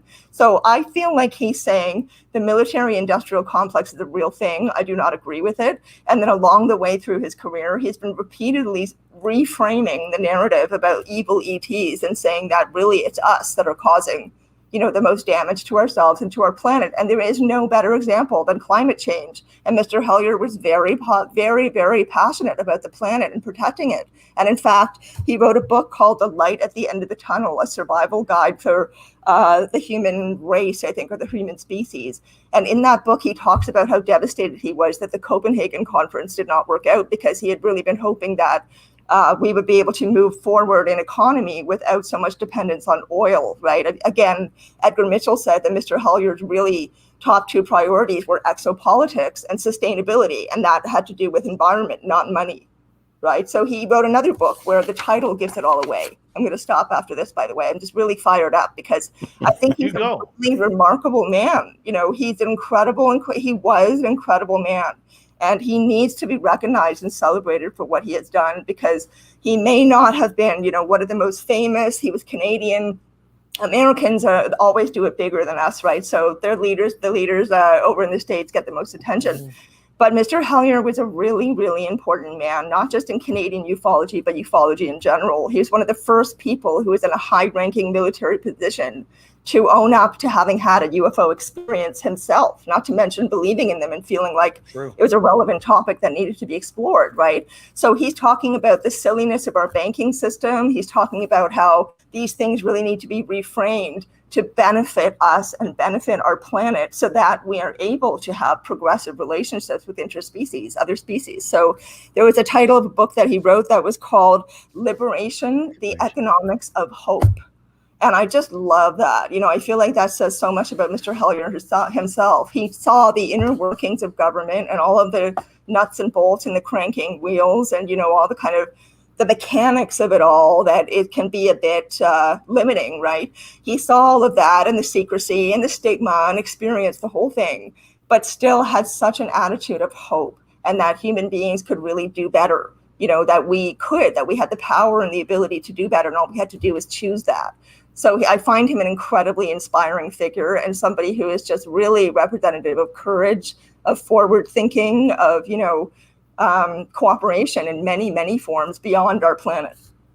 Question for the panel, and I thank you for that, Sinead. This one comes from Tony.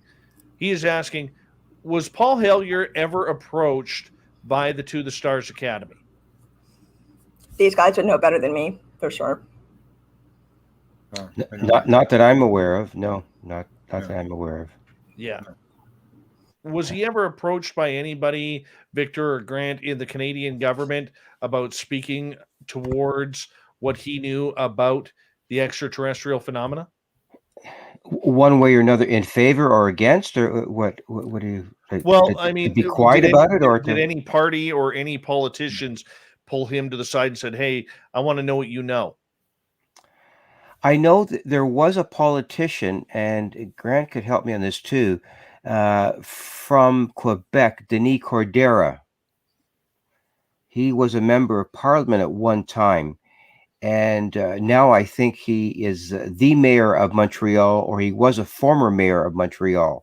And I know Denis Cordera had an interest in the UFO issue, and he may have at some point spoke about it in Canadian Parliament. I know I sent several correspondence to him, and he did have a very good understanding about it. Now, whether or not he and Paul ever talked about it, I always included my emails to Denis to Paul, but I don't recollect any conversation between them or among any other politicians that I was aware of. But there have been statements within Parliament with the New Democratic Party. I don't know the fellow's name, but he had a long dissertation about the UFO issue. But they never really, for some reason, never made the connection with Paul.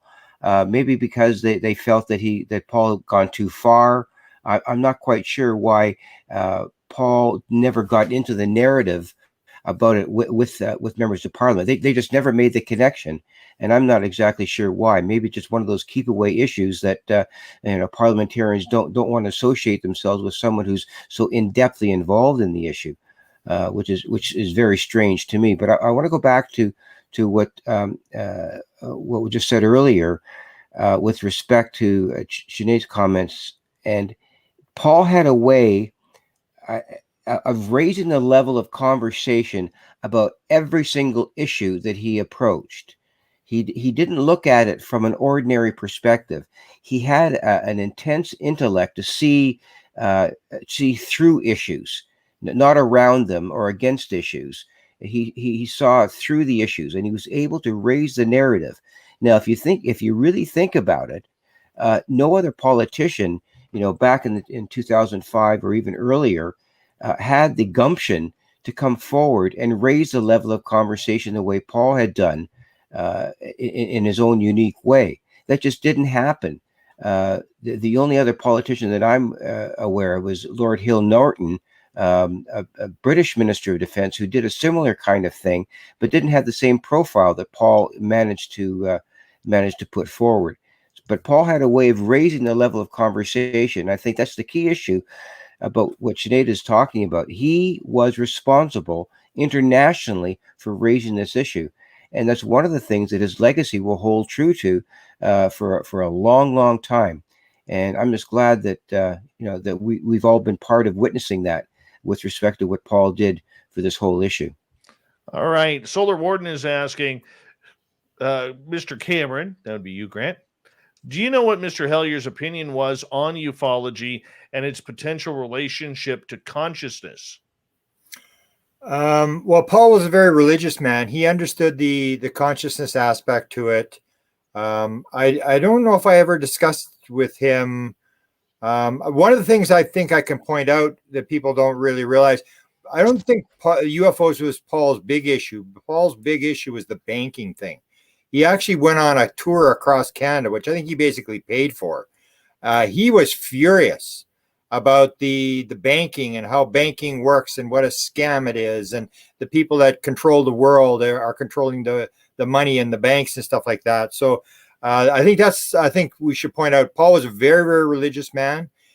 He was deep. And one of the weird things he told me at one point was one of the people that was involved in the cover-up, I can't remember who it was in the early days with Smith, he actually went to church with him. And I think he was in a United Church in Toronto, and it was either Salant or some of these guys he knew these guys from church. So that's the thing I think I should point out to people.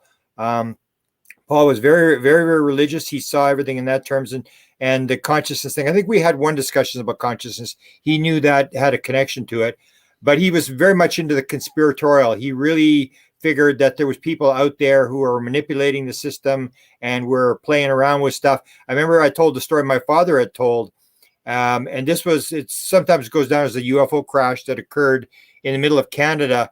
And I remember Paul put it in his book. He wanted me to tell this story to him. And then he came back to me and he said, "Can I put it in the book?" He was fascinated. My father told the story that a radar tech who actually worked for the Canadian government flying saucer program in the 1950s had been at a radar thing, and they'd seen this thing coming over the poles.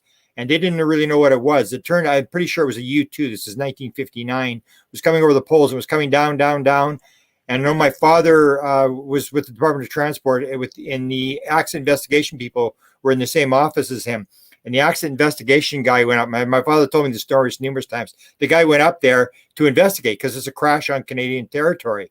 And they didn't know it was UFO or whatever it was. And I think it turned out to be a U-2. But he went there and he said they had this thing surrounded already. The accident investigation guy went up there. And Paul loved this story. They went up there and the guy said, "Sir, you better listen." He was the African-American guy. He said, "Sir, I would advise you to turn around and leave." And he said, "What do you mean? I'm an accident investigation guy. You're on Canadian territory. I'm here to investigate the accident." And they had a rifle and stuck it in the guy's stomach and said, "Sir, I'd advise you to turn around and leave." And he didn't really see what they were guarding, but he came back to my father and he told the story that he had actually gone to the phone. This is back in 59. So they'd phoned to Ottawa and they said, "These Americans are here and something's crashed and they won't let us on the site." And they said, "Hang on." They phoned him back in half an hour and they said, you better let the Americans do what they want." And this accident investigation guy said, "Goddamn Americans, they think they own everything." And so Paul loved this story, and he loved these conspiratorial stories about, especially the banking thing. He used to get really, really upset about the banking thing, about what a scam this was. And I remember he did this tour, and I'm pretty sure he lost a lot of money on it. He wrote a couple of books about it. But that was his big thing. And so he tied the UFO thing into this banking thing, that there was these guys there that they were up to no good, and the sort of the Illuminati type thing. He really loved that kind of stuff, but it was basically based on the banking thing.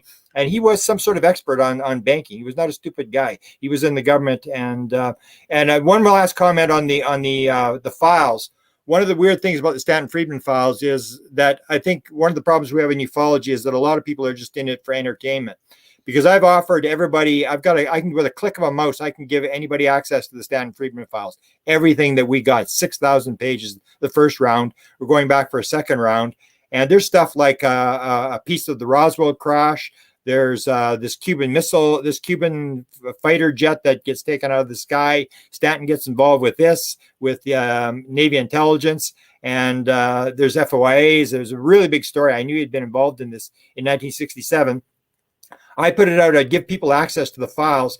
And I'd say, if you ever see anything, because I'm helping them to read the files, read all these Stanton Friedman files. And if you see anything interesting, tell me what it is, because I don't have time to read it. And nobody's ever come back to me with a single thing and said, "Oh, do you see this file?"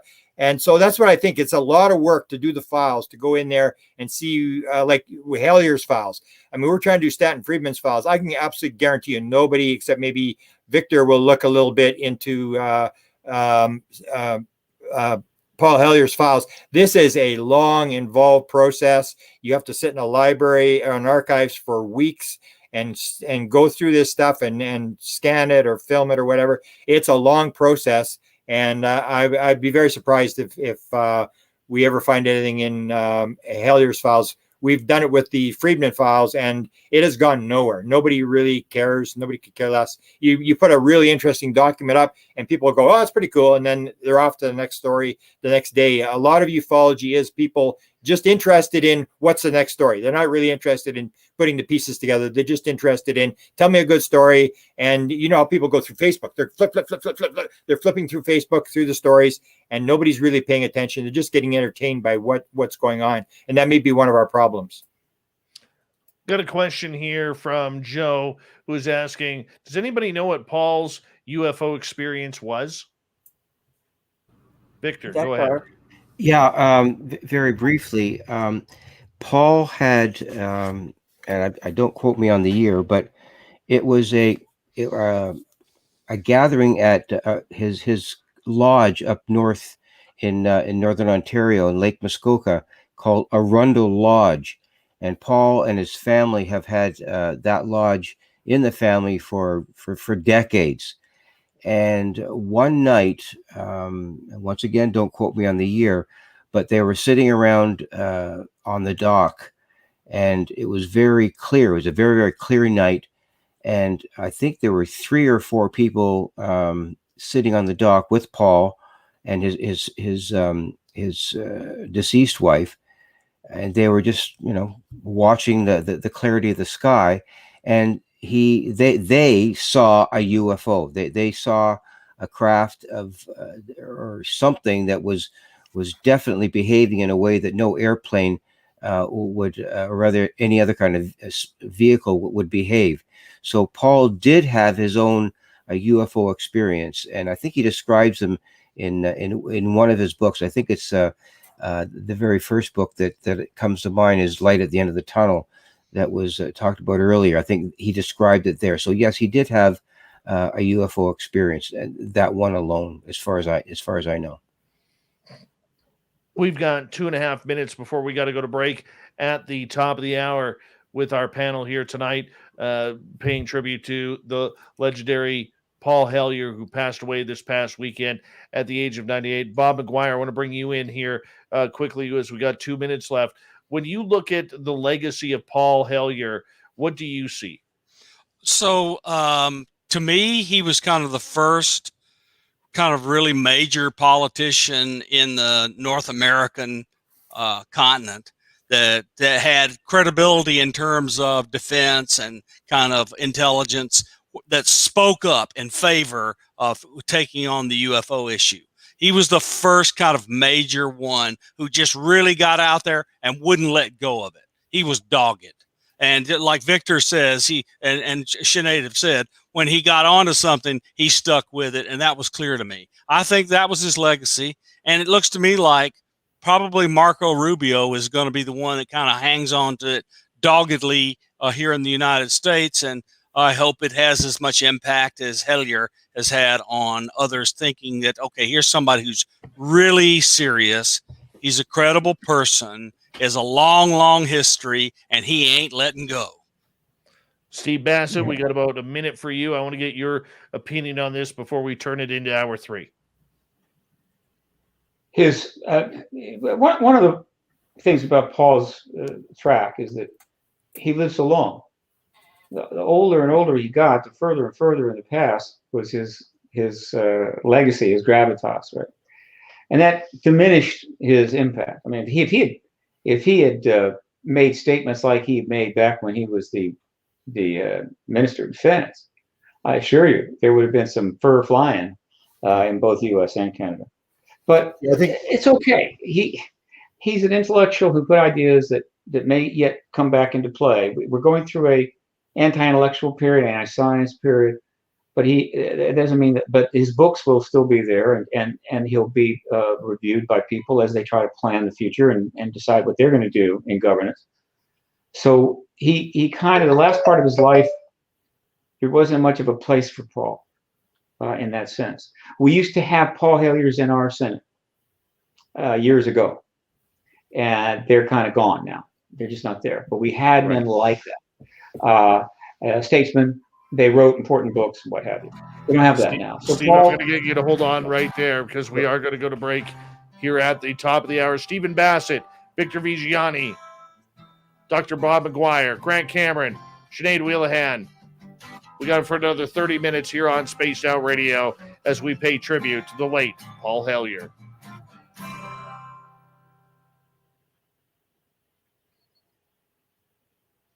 All right, we are clear for 6 minutes. There you go. So now you can see why I recruited Sinead. She's sharp as a tack. Holy brilliant. She's got fantastic hair too. It's very rare I'm placing second, taking home a silver medal. With a silver head of hair. Be right back, guys. Come on, There you go. At least he has hair. So what do you think is going to happen, Bob? Is there something exciting about to unravel here? Look, Biden is not going to have the executive branch get in his way on infrastructure, the $3 trillion infrastructure add-on, and the Voting Rights Act. He will let nothing get in the way of that. Yeah. And they're in a rush, and people don't know why they're in a rush. And we're not going to talk politics on the air, but we'll talk about it a second here. At the end of August, the census is put into effect, and that means states will be gerrymandering districts. And the Republicans are going to do everything they can to fix it so that they gain control of the House of Representatives. So nothing's getting in the way of politics right now. Yeah. One thing that you need to keep in mind about politicians, including Manchin and others, one of the reasons they put up a fight, or at least they put up a lot of resistance early on, is so when they finally go ahead and vote for it later, it doesn't look like they just lined up behind the other group. And that's absolutely true. So Manchin is a smart guy. He is not going to be the one that stands between the American people and $4 billion in human infrastructure. Certainly not the regular bill. That's going to pass. It's the voting rights stuff that is really going to be a big deal. He's not going to stand. He's not going to stand in the way of the Voting Rights Act. And except they're going to have to change the rules of the Senate to pass it. Yeah. Well, they already have. They've done away with the filibuster. Oh, did they? Oh, I missed that. Pretty much. I believe that's already kind of accepted. That's what they're going to do. And it's been part of the negotiations. So that would be so huge. Biden is going to become our FDR. Now, he's much older than FDR when he came into office. But FDR, of course, he's a little more vigorous than FDR because, well, FDR was in a wheelchair. But he will be FDR if he gets these 3 bills passed. Well, if they do away with the filibuster, we're going to have Washington, D.C. and Puerto Rico, the next 4 Democratic senators.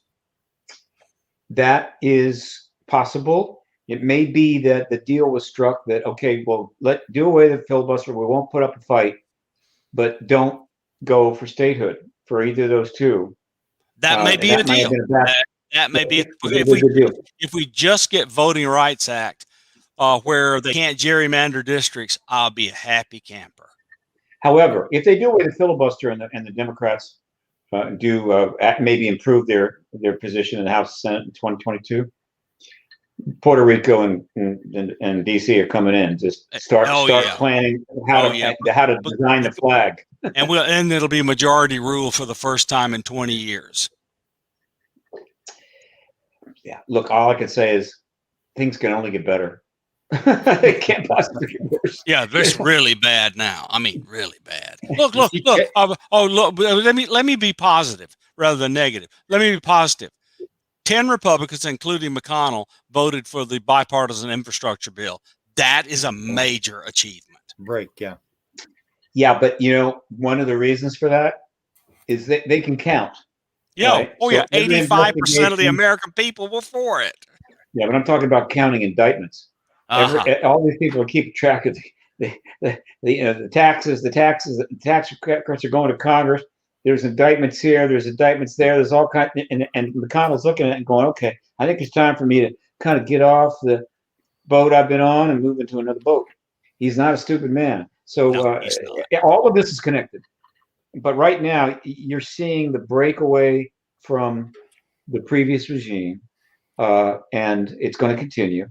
And that's going to reflect in the Congress, which is not good. A lot of people are going to be unhappy about it, but we're going to get some things passed, and ultimately the politicians will win in that. We'll see how they fare in 2022. But I think McConnell has finally decided, okay, I've gone down that road far enough. Now we've got to get some things done, or my legacy is going to be just awful, just terrible. So, yeah, a moment of optimism. right? I don't know how we're going to pay for those bills, but hey, how do we pay for the wars? We don't pay for those either. Right. It's We almost got 0% interest rates. Don't worry about it. Yeah, true. We've Well, got just infrastructure. over a One of minute. Paul Hellyer's big friends here was Mark Olson. And Mark Olson always told the conservatives here in Manitoba, he said, I don't know how it works, but he said, infrastructure will just basically pay for itself. I mean, you don't pay for it. I don't know how it works, but that's the whole deal with that money is that I remember Paul had a lot of conversations with Mark, and Mark's a big time business guy here. And Mark said he could never convince the conservatives that you just simply put it in and it's like free money and it pays for itself. But we'll see where it goes. It's all right, guys. $4 trillion for infrastructure, and everybody's going to be paying taxes because they're going to be working. All right. We got 20 seconds, guys. We got 20 seconds, and we're going to be coming on back here, and we'll keep you guys till the bottom of the hour and then say goodnight to all of you. So thank you so much for coming on this panel tonight. I really do appreciate you guys doing that. Here we go, everyone.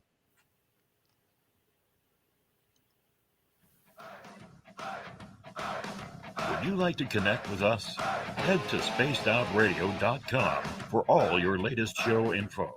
Now, back to Dave Scott and SOR. Third and final hour of Spaced Out Radio is now underway.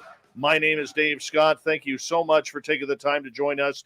We really do appreciate earning your listening ears wherever you are on this beautiful planet we call Earth. Thank you so much for tuning us in on our terrestrial affiliates around North America and digitally on TalkStream Live, Revolution Radio, and KPNL. All of our archives are free by going to youtube.com/Spaced Out Radio. Just do me the favor, hit that subscribe button. The Desert Clam has set the password for tonight in the SOR Space Travelers Club. Eulogianus. Eulogianus is your password. Use it wisely, space travelers, as the Clam sets the password each and every night right here on Spaced Out Radio. Our website, spacedoutradio.com, where we have a plethora of features for you, including rocking out to Bumblefoot and reading up on Captain Shirk's SOR Newswire. Follow us on Twitter at Spaced Out Radio and on Instagram, Spaced Out Radio Show. We continue on tonight with a tribute to Paul Hellyer, the former Canadian Minister of Defense, passing away this past weekend at the age of 98. And what many of people may not know is he was a bright figure in the UFO world, which is why we have gathered this panel tonight of Grant Cameron, Victor Viggiani, Sinead Whelehan, Steve Bassett, and Dr. Bob McGwier as we continue on tonight with it. And Steve, we were talking with you right before the break about the legacy of Paul Hellyer. What do you see that will be going into future of ufology here? He's an intellectual player whose books will be read. He will be remembered for stepping forward when others would not. He has a lot of other legacy, by the way. Remember, I mean, he's got the Canadian political legacy. He has a legacy as a man of faith. He owned a newspaper, if I recall. He owned a lot of stock in a newspaper, influence in journalism.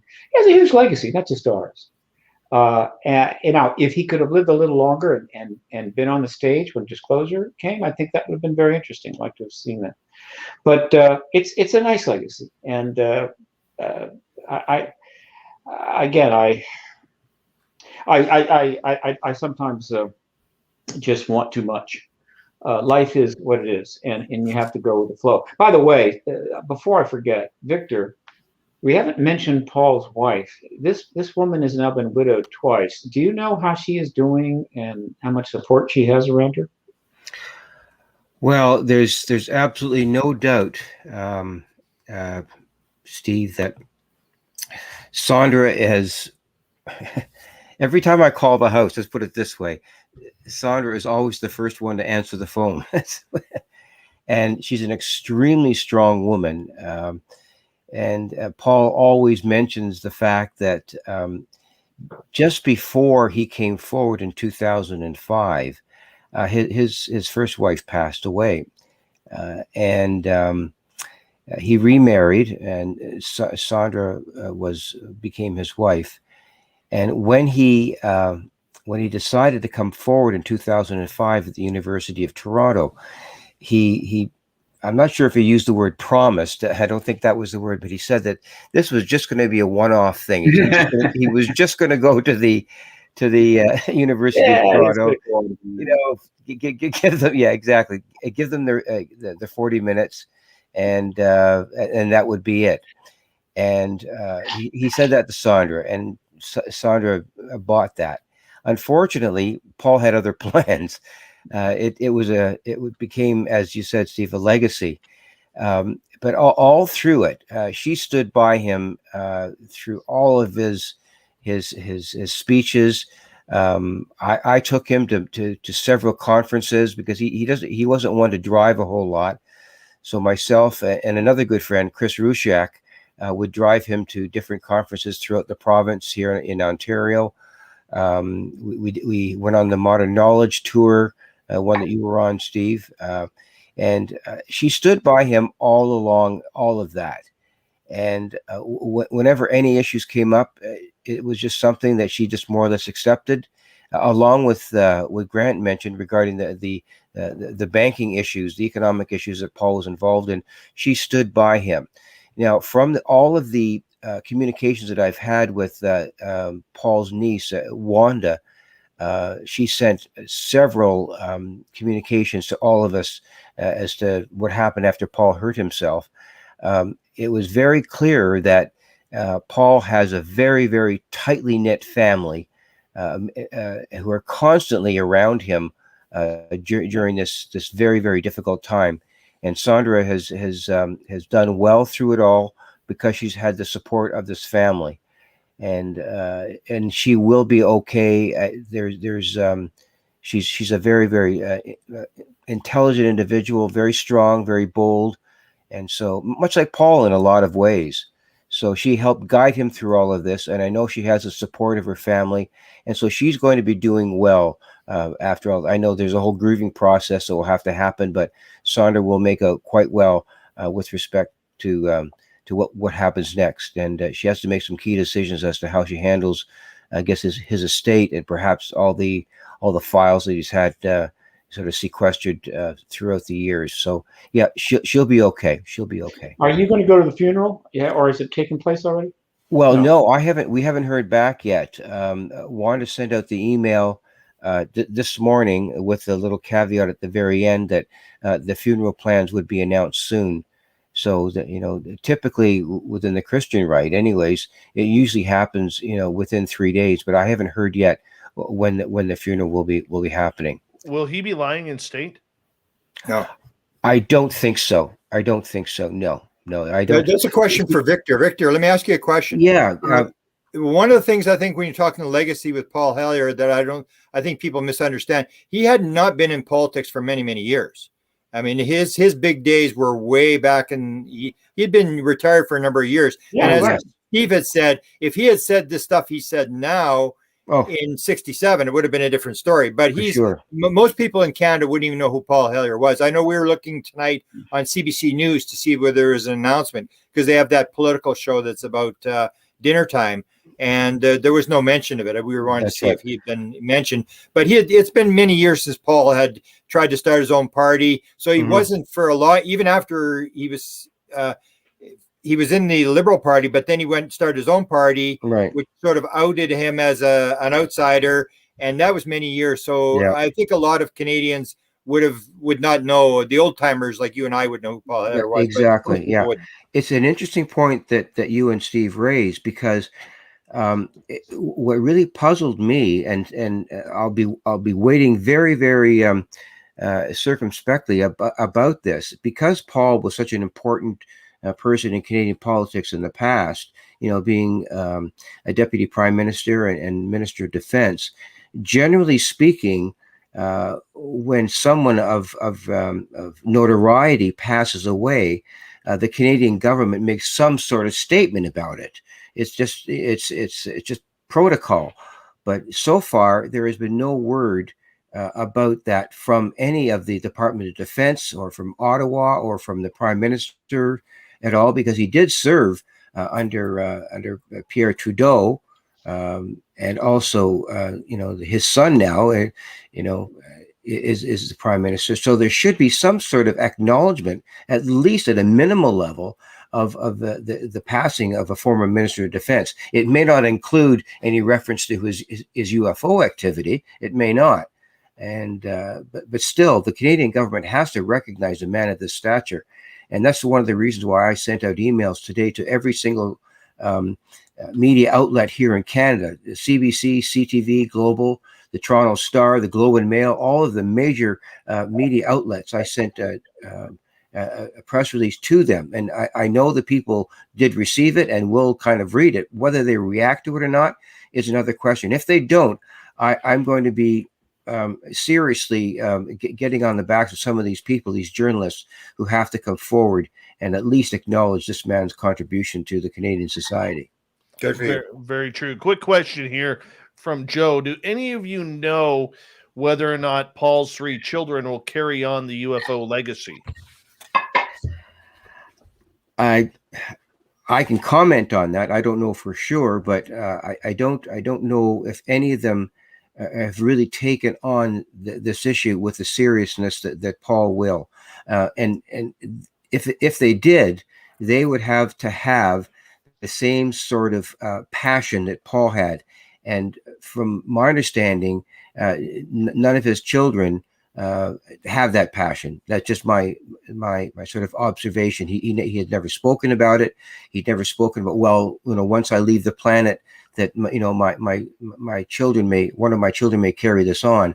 I never heard that from Paul. So I would doubt very seriously if that would happen. But then again, the Hellyers are a unique family, so someone just may take up the gauntlet, and let's hope they do. Michael Huntington, who's been a guest on this show, and hi, Michael, good to see you. He is asking, do you think the Canadian military will check out his papers in order to see what is cleared for security reasons? I don't know. Grant, what would you think about that one? Well, his papers, that's what I said back in the 70s when he had retired, and his papers, he was going to whatever that place is, an underground place in Ottawa where they keep all the papers. He was talking about it. So those papers have been there for quite a while. That's what I'm saying. People got to realize he was Minister of Defense like 50 years ago. I mean, it was an awful long time ago where, so I don't think I always have the doubt that he became very interested in the last 15 or 20 years. But before then, I'm sure he doesn't have any Roswell material or anything like that. But well, I can add something to that now that you mention it, Grant, because in the Library and Archives Canada, which is sort of like similar to, I guess, the U.S. Library of Congress, the Library and Archives Canada catalogs everything about everything that happens in Canada. It's just a huge compendium of everything.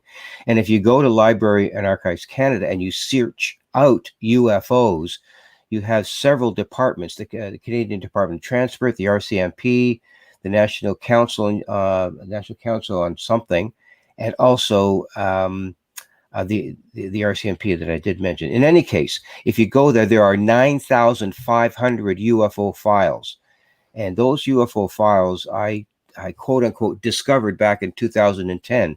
I mean, they were there years before I discovered them, but no one ever talked about them. So I made them known. And so I began to read through these files, and that's 9,000 files. Basically, they're just UFO reports by, Uncle Fred and Aunt Martha sitting on the terrace watching for UFOs and seeing something and reporting it. But there also were included several documents by security commissions and security committees about UFO things that happened with respect to memos back and forth. But there are also memorandum from one Paul Hellyer, letters to people who wrote to the Department of Defense at the time asking Mr. Hellyer about UFOs. And at the time, Paul would either write them himself or have someone pen them. And he admitted at the time that he had no interest in them, that he had no evidence that these things were true.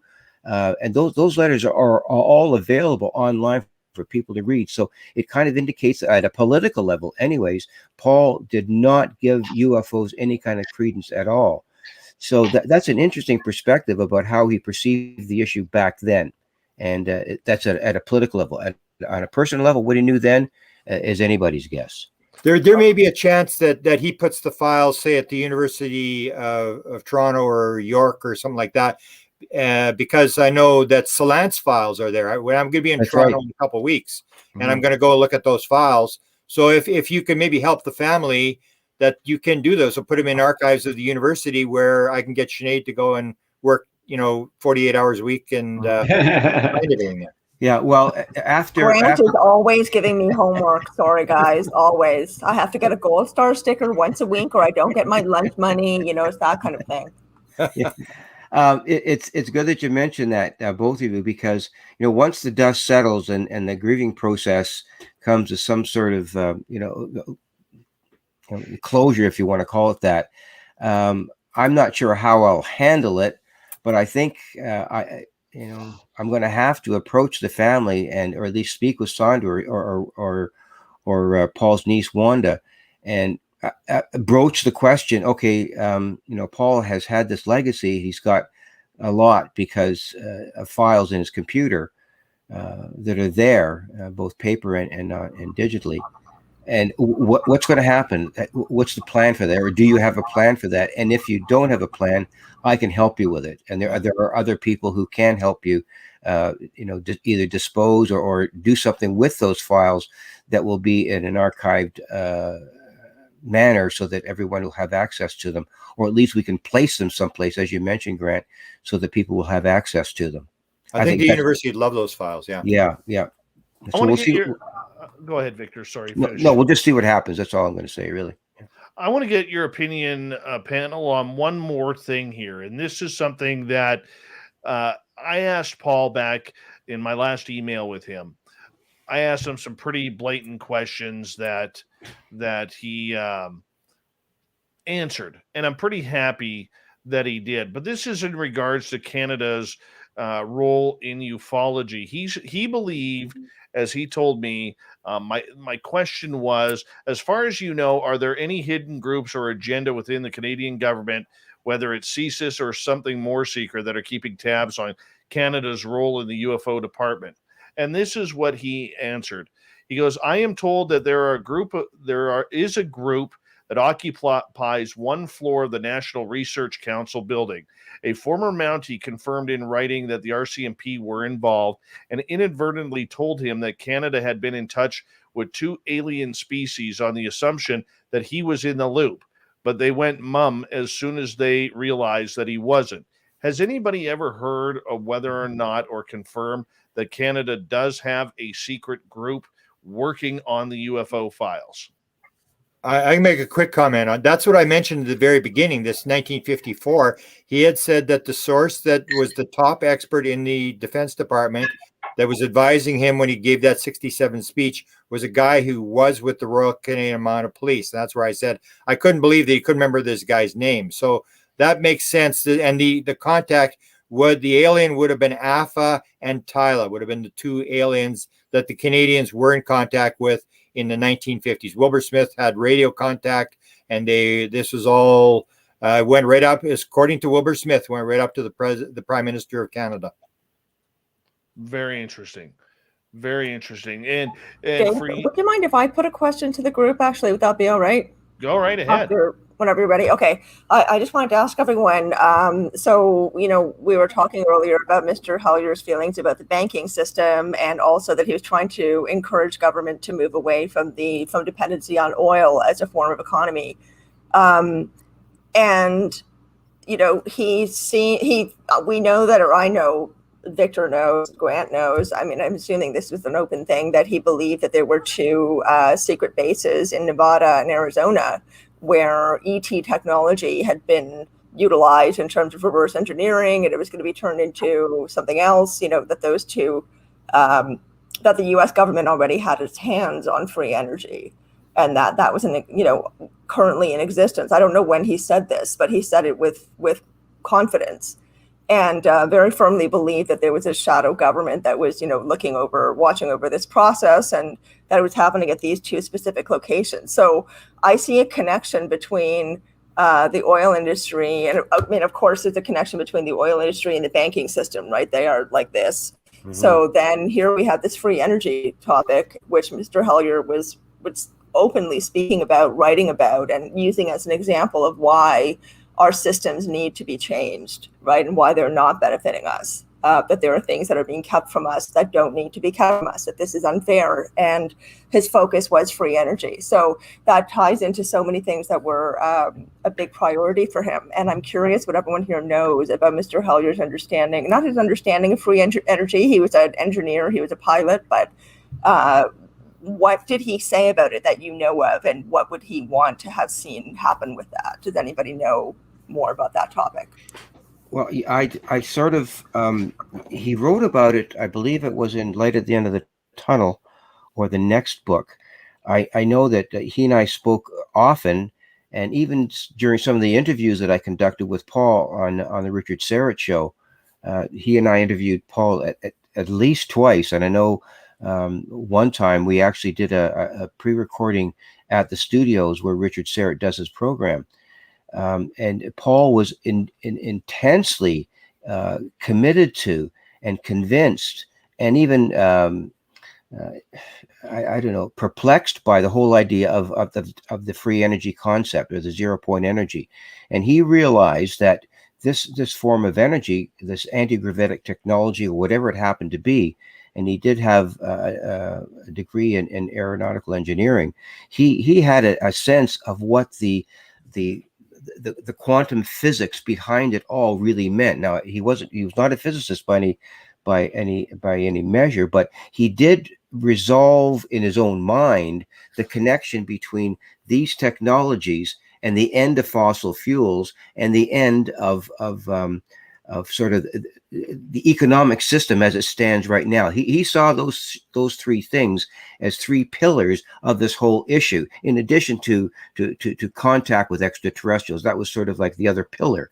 But the pillar of economics, the pillar of oil, and the pillar of the technologies was something that he wove together in his narratives about what the whole ET issue was all about. And that's one of the things that Paul did in a very unique way in just about every one of his speeches. He wove all those elements together to allow people to understand that the UFO issue did not stand on its own, that it was deeply entwined within economics, within the banking system, and that any cascade failure that would happen after the 0 point energy and extraterrestrial contact would occur would be the end of the banking system as we know it, and the end of the fossil fuel industry as we know it. So he had a great way of intertwining all those issues, and he understood the technology very, very well for a relative layman within the area of physics. We're already breaking away from the U.S. petrodollar running the economies. I mean, China is setting up its own independent currency, and others will follow. Cryptocurrencies are coming.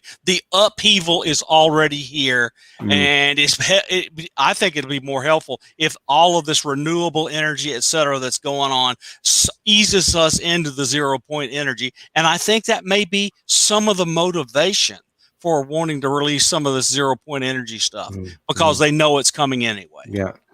What I don't really understand, and I really didn't talk a lot to Paul about this, is why and how did he have this insight?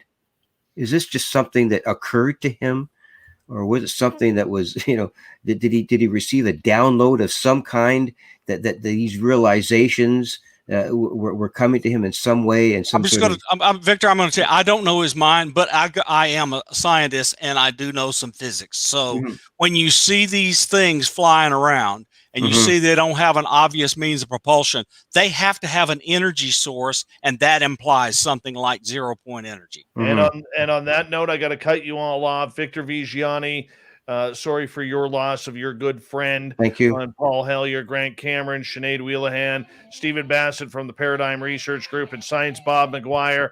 A great panel paying tribute to the legendary Paul Hellyer, what he brought to ufology. Coming up next, we have John Hudson with the unbiased UFO report, the news wire, and the thought of the day. Stay tuned. Spaced Out Radio continues after this.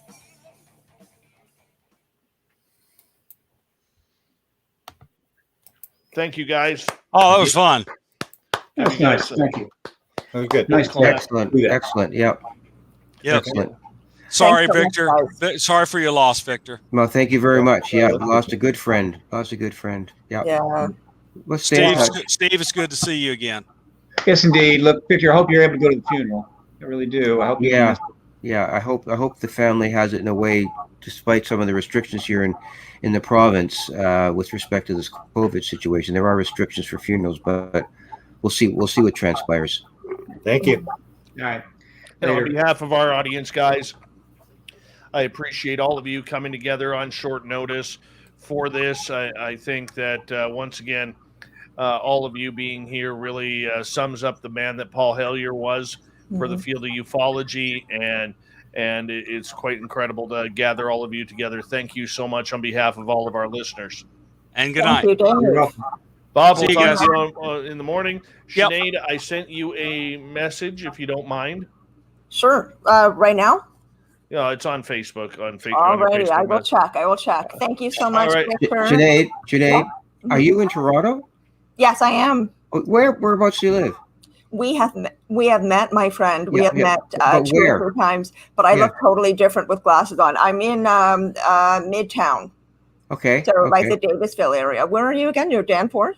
No, I'm out in Port Credit in Mississauga. Oh, okay. I thought you were Yeah. in Toronto proper. Yeah. Okay. Well, we Yeah. should get together, Victor. We For have to darn talk sure. about Yeah, that. for sure. Yeah, Once of these and stars. my heart really goes out to you, honestly. You know, Yeah. Paul was just incredible. So my heart goes out to you. Okay, we'll stay in touch. All right, Victor, much love. Thank you, care. Dave, so much. Your hair is better than mine. I do not accept you- the previous you compliment. kicked my ass on the hair You thing guys tonight. are- I don't hair. know. Hair wars. All right, Sinead, if you can get back to me, I sent you a date for I will do. bringing you in, okay? Victor. All right, guys, take care. Bye. Thanks again, Dave. Bye, See you guys. later. All right, let's bring in John Hudson here for the unbiased UFO report as we get ready here. Well, that was a power show. Yeah, that was good stuff. That was That really was- good stuff. Hey, sometimes we can bring it all together very quickly. Yeah, but That what was is for really sure. nice was it was, I mean, some incredibly beautiful things were said about Paul, and it was a really nice, thing for him. But there was a lot of really good dialogue on all the topics around what he was interested in. So that was really cool. I think he would have really liked the show. I think so.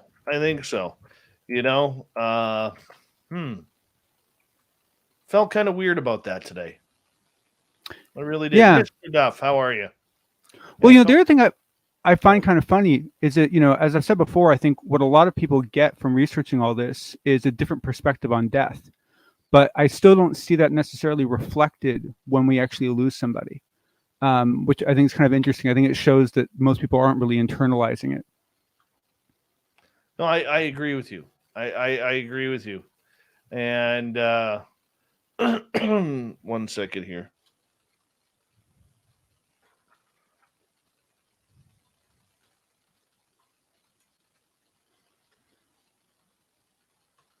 Sorry, I'm just messaging Sinead because I want to get her on my calendar for Man, what she said about Paul, that was I don't know if you saw. I posted on the forum. She should speak at the memorial. Like, that was beautiful. That was so well said and so eloquent. I was really impressed. Yeah, she did well. All of them did well. Yeah, All of them. I agree. Great panel tonight. Hi, Wizard Gren. How are you? And if anybody sees anything floating around tonight, it's not UFOs. It's just Fap's head. He's doing a tour. That'd take a lot of helium. Well, all Fap has to do is stand on the top of Colorado, and the entire country can see him. And I'm Chad Smith.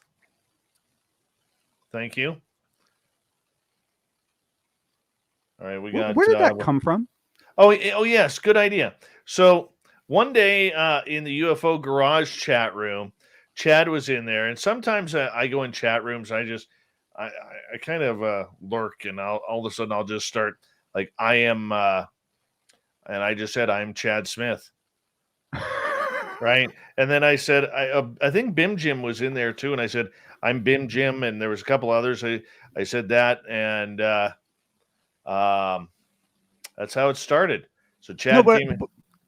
What I love about it is it's just like when you have a group of friends and something funny happens somewhere and it ends up creating this, little inside joke that just continues on for a couple of days or a couple of weeks. Hold on, buddy.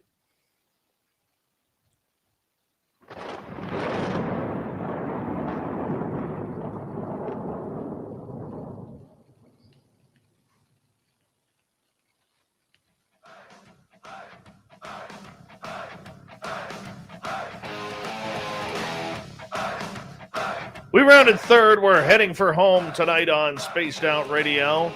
My name is Dave Scott. Thank you so much for taking the time to join us. We really do appreciate earning your listening ears wherever you are on this planet we call Earth. And I want to say that I'm going to remind you that if you've missed most of this show or others, check out our free archives by going to youtube.com/Spaced Out Radio. Do old Davey the favor, hit that subscribe button. Our website is spacedoutradio.com, where we have a plethora of features for you, including rocking out to Bumblefoot and reading up on Captain Shirk's SOR Newswire.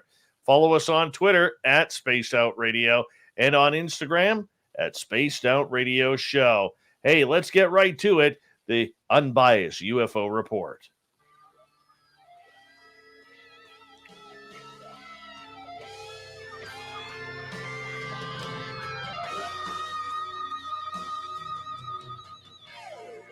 This is where we bring in our intrepid UFO reporter, John Hudson, to come on in and discuss everything UFOs with us on this beautiful night. And John, we always appreciate when you get the time to come join us. So thank you so much for being here once again. Happy to do so. Happy to do so. All right, let's start things off. Fiscal year 2022. What's happening with the UAP task force? Yeah, so I mean, there's a couple of things in this that different people are interpreting different ways, but all in all, my personal opinion is it's a good thing. Basically, Danny Silva did a nice report on this, so I encourage everyone to check it out. I'll provide a link to it later. But essentially, there's a couple things in it that I think everyone should key in on. One I thought was just interesting was that all the data being asked for should be provided not only to the UAP task force, but also to the National Air and Space Intelligence Center. And in my opinion, when you have an internal office that's also a recipient of that data, it's weird, but often in a bureaucracy that puts a little more weight on the document creation, and sometimes has a positive impact on quality. While we'd heard this before, it was nice to see it in writing that it is expected that this will be a quarterly report. So we're supposed to get something every 90 days, let me restate that. Congress will get something every 90 days. And the one thing that was really, really good was that there was a specific mention about the fact that all reported unidentified aerial phenomenal data related events that occurred during a time period other than the previous 90 days, but were not included in an earlier report, must also be included in that report. And that's stipulated for every report. And so when you combine the fact that they're making it very clear that every agency has an opening to supply and an expectation to supply the data, and you add the fact that they're saying that if you miss anything in one report, you don't get out of it. You have to include it in the following report once you realize you've missed it. This is really starting to kind of tie up all the loose ends that a lot of people will try to use as wiggle space to get out of doing things. And so this is really kind of putting the screws on people in a way. And so, personally, I think that's a really good thing. I'm very optimistic about it. Now, are we hearing what kind of money they're going to be putting into this program? No, there's no word of that yet, at least not what I found. And, to be very honest with you, I rarely think that the money that we even hear gets applied is actually accurate, because every department has all sorts of funny ways of moving around their internal funny money. But it'd be a good data point to find out. And as soon as I have it, I'll let you know.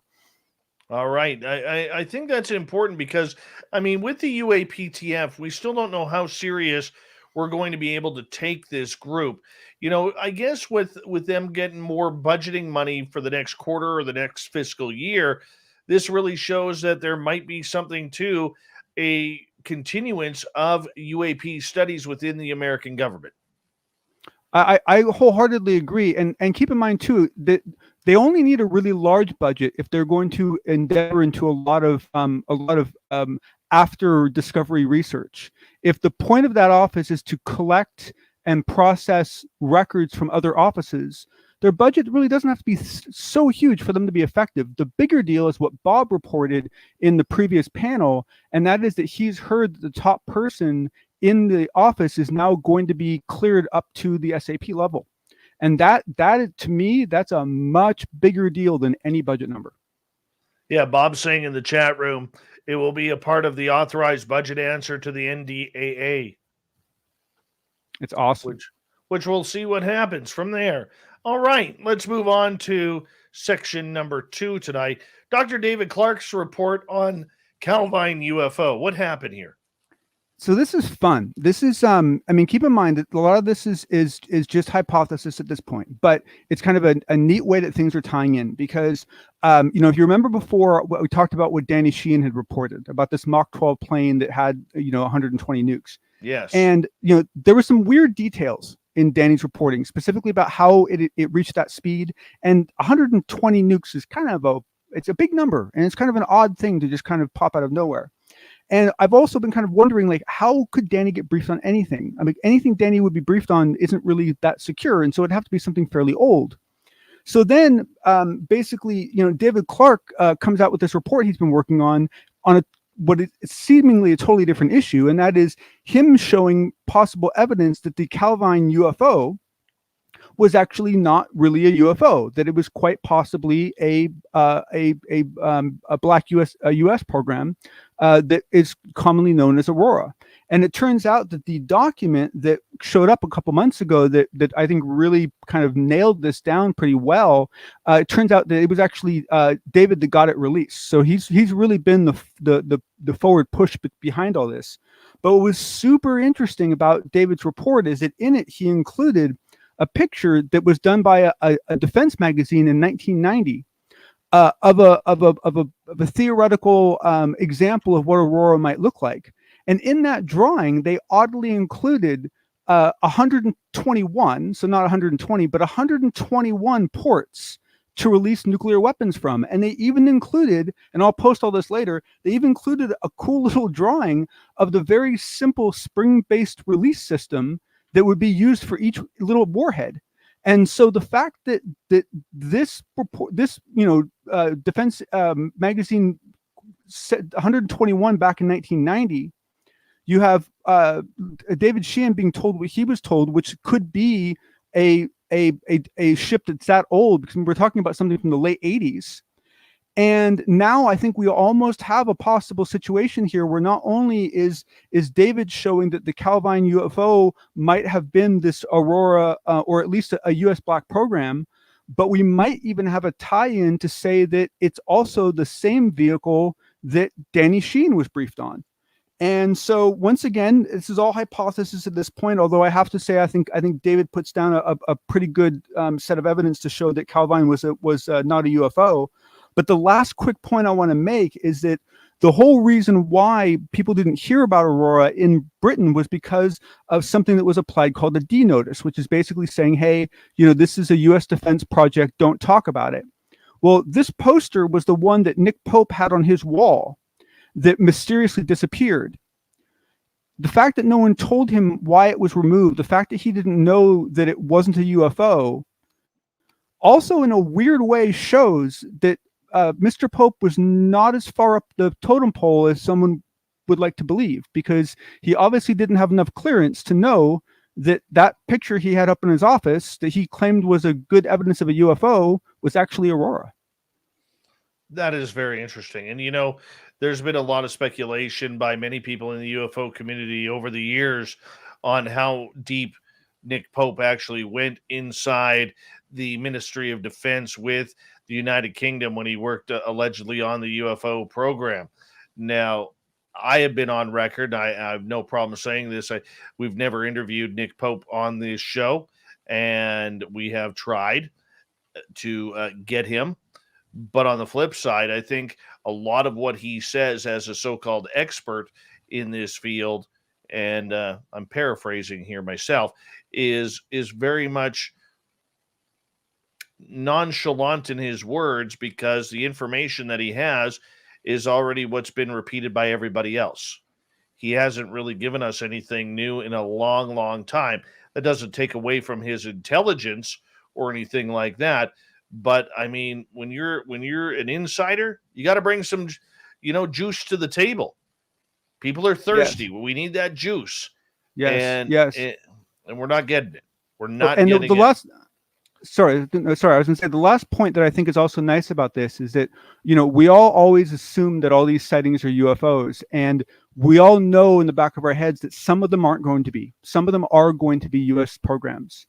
And I think it's kind of nice that we have discovered one that was fairly popular and fairly well known that a lot of people hung their hat on, that now really looks like it was Aurora. And so now we have a good example of a case where it wasn't a UFO.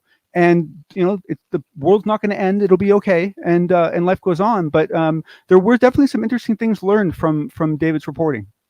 Well, one of the things I want to post to our audience here, if you want to learn more about the Aurora, really check out the work of Michael Schratt. He's an aviation historian. You can find a lot of his talks on YouTube, his entire full presentations. And he gets into the Aurora and other secret programs and other secret aircraft that are out there flying around, or potentially flying around, from the TR-3Bs to the replacements of the SR-71, which we could be up to the SR-75 right now. We just don't know, because it's not being released. But anybody who has an interest in aviation and wants to learn about the black projects, I really suggest go on YouTube, type in Michael Schratt, that's SCHRATT, and you will be blown away by his presentations and his literature and work that he does to dig out this information. And the information, he'll even tell you, the information that he has is all public knowledge. Everything that has been placed in the public, from military magazines to popular mechanics to what's accidentally been released in budgets by the government. And that's how the name Aurora came out. He's a snoop. I mean, he stitches together data from all over the place, and on top of that, he gives a great presentation. He's a lot of fun to listen to. So I could not agree more. I agree with Michael Huntington's comment here in the chat room. Learn your X-plane history, people of ufology. That is a very, very astute comment there. Very astute comment. So yep. I fully agree with that. Finally tonight, because we only have you for about another 2 minutes here, we are getting into J.J. Abrams' first episodes of his new UFO documentary. Have you watched any of it yet? I have not yet. I'm planning it this weekend. Okay. All right. So I only started watching the first episode. I only got about 10 minutes into it. And I'll tell you, the reason why I stopped watching it is the same reason why everyone's talking about it. And that was that he shows a bunch of stuff, pictures, videos, audio, and there's absolutely no way to know what the validity of what he's posting.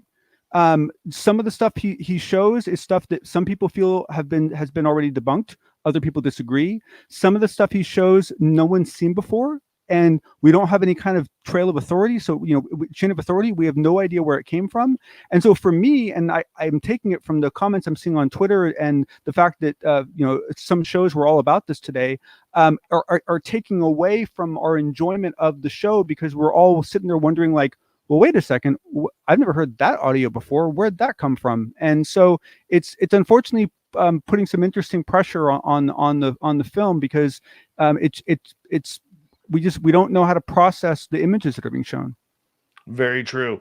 Very true. But you know what? At least we're getting something. There's new material. And it New looks material. pretty. And of course, J.J. Abrams will make sure that it is pretty for the camera. John, we will talk to you very, very soon. Thank you for another great edition of the UFO Report. Let's get to Captain Shirk's SOR Newswire. You have a good night.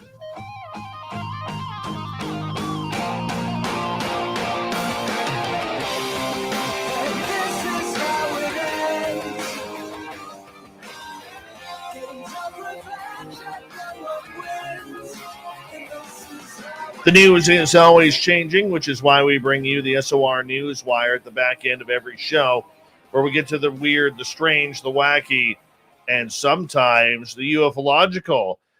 Well, now that the military has admitted that they are checking out UFOs, it isn't as strange when everyday people claim that they have encountered aliens.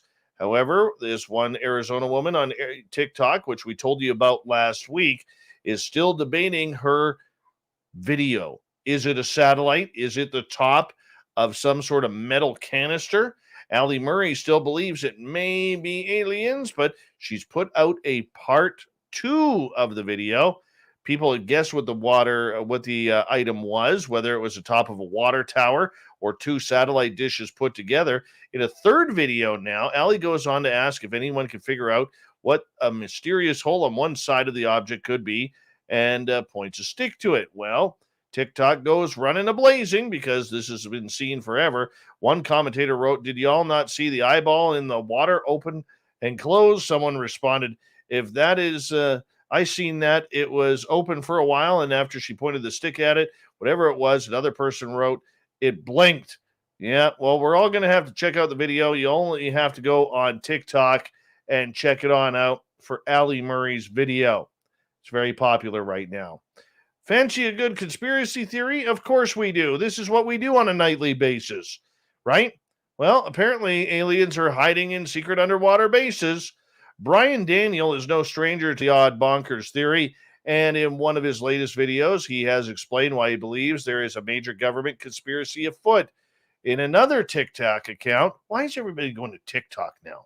Anyways, he says that he witnessed an actual real-life alien being dealt with by government officials after it washed up on a beach, and it got him to think about what secrets the seas may hold to our understanding of extraterrestrial life. I decided to investigate the origin of the alien, and I stumbled across what looks like an underwater alien base, he tells his followers, showing the images of the supposed base. Daniel, who has previously spoken out about allegedly being followed by U.S. Secret Service agents. Of course they're following you, Daniel. You got helicopters, men in black cars following you around, because nobody in this world drives a blacked out SUV other than the men in black. Anyways, that's sarcasm. Notice the circular, deep underwater structure in his videos. When viewed from land, yeah, you can see what looks to be like a UFO base. I'm looking at the pictures right now. I see nothing. I've seen nothing. Daniel, time to pack it in. Time to pack it in. That's bad evidence. Bad evidence. We know they're underwater. I don't think you caught anything. And you know what? You know how I say I'm not even putting my toes in the water when it comes to, sharks. They all want to eat you. Case in point. A Florida surfer was bitten by a shark in just knee-deep water over the weekend. The incident happened on Saturday at New Smyrna Beach. Officials say that a 35-year-old man was getting off his surfboard when the shark bit him right in the foot and ankle, causing minor lacerations. The individual reported the shark to be around 2 to 3 feet in length. Not a big one, but enough to do damage and say, hey, this tastes good. He was treated by medical staff at the scene and left the beach on his own. But you know that if the babies are there, mama is right around the corner. Definitely. A young adult bear was tranquilized and relocated after it wandered into a Los Angeles supermarket that was full of shoppers. The LAPD said officers responded about 6:45 in the morning Saturday to Ralph's Supermarket in the Porter Ranch neighborhood, where shoppers initially reported multiple bears inside the store. Officers arrived to find only one bear inside the business. It was unclear if there had been others or if the initial reports had been mistaken. David Balin of the Porter Ranch Neighborhood Council says that he posted on Facebook, after fleeing the scene, the bear was missing in action until found hiding under a trailer on the northeast corner of Walmart. Yeah, darn bears, they're trying to get away from the police too. The U.S. Fish and Wildlife Service tranquilized the bear. It was decided that the best route for not only public safety, but also for the bear itself, was to chemically immobilize the animal, which we were successful in doing, said Lieutenant Jake Coombs, an officer with the Department of Fisheries and Wildlife, and it's on its way back to the Angeles National Forest for release to suitable habitats. It's good when they don't kill it. I don't like the killing of the bears. We got a bear running around right now in our neighborhood. He's about a mile away right now. You know what I would say? Come on over. Come on over. Let's have a chat. Bring some honey. I like honey. Wildlife trappers were summoned to an airport in India where workers found themselves in a kind of a situation of life intimidating art. A snake on a plane. Kolkata airport officials confirmed a baggage handler for the airline, Indigo, was preparing the flight for a flight to Mumbai when he spotted the snake in the cargo hold before the passengers began boarding. A Kolkata Forest Department officer was summoned to the scene, and a video was recorded at the airport shows the trapper struggling to contain the large reptile on the tarmac. The scene evoked comparisons to the 2006 action comedy film Snakes on a Plane. The snake was later identified as a non-venomous rat snake. And finally tonight, basketball players from New York and Canada gathered in a New York gym in the midst of a Guinness World Record attempt for the longest basketball game. The teams, consisting of high school and college students from across Western New York and nearby schools across the border in Canada, began the attempt Friday at Nardin Academy in Buffalo. Nick Rivelis, the organizer of the attempt, said he and some friends started playing an annual basketball game to raise money for mental health issues after a close friend died as a result of suicide. 6 years ago, I started running a neighborhood basketball team, and now it's grown. So far, the game continues. Thank you to Captain Shirk for this thought of the day, John Hudson for the unbiased UFO report, and our impressive panel paying respects to Paul Hellyer. We got Mr. Ron Bumblefoot Thal rocking in the background with Little Brother is Watching. Bumblefoot is the official music of Spaced Out Radio, rocking us in and out of every single show.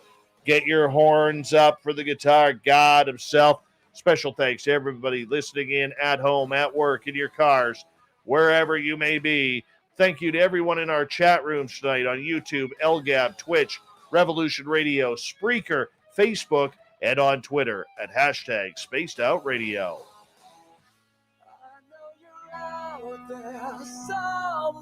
Remember, this show is copyright by Spaced Out Radio and SOR Media Ventures Limited. Thank you so much for choosing to share your evening with us, because together, my friends, we own the night. Mr. Bumblefoot, we need a favor. We need you to take us home.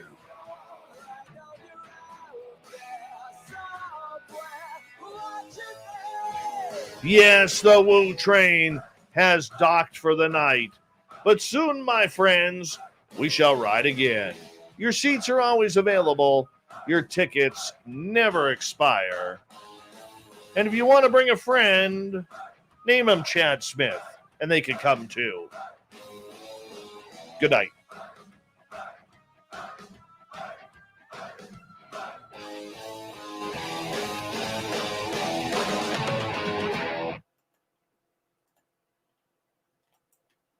It's good stuff.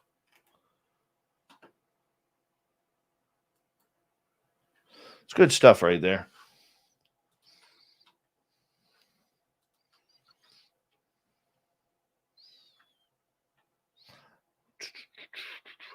Hello, gorgeous Jennifer Hawkins. How are you? Hey, quick apology. I know when Steve Bassett and Bob McGwier get going on the politics side of everything, I know that that alienates a certain portion because they have staunch affiliations to what their beliefs are. But, at no point do we try and make this a political show. You guys know that. Steve and Bob are very good friends of this show. They have a different belief system than many other out there. And, I'm not making apologies for them or anything like that. But, Paul Hellyer was a political figure. And, that's just the way it is. And sometimes, we try and control the politics as much as we possibly can on this show in regards and sometimes it's going to come up, whether I agree with it or not, it's going to come up. And so for those out there that are worried, is this turning into a political show? No, it's not. All right. No, it's not. All right. So the only thing I ask is just everybody was a little worked up because of the death of Paul Hellyer and conversations happening. And you know how conversations morph. And that's what we got. So let's all just take a breath. SOR is not political. We're not getting into political games and all that kind of stuff. So thank you for understanding. And we move on from there. Yeah. I'm hungry.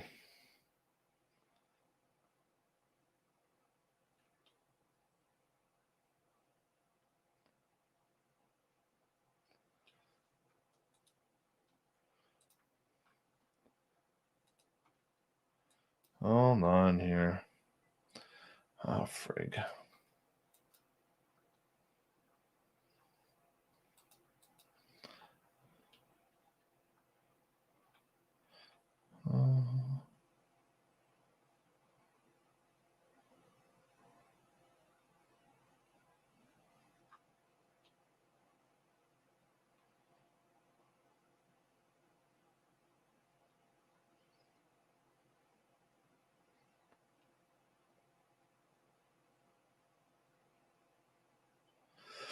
It's rock and roll, man.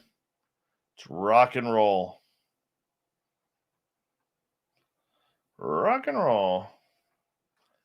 All right, where are we here?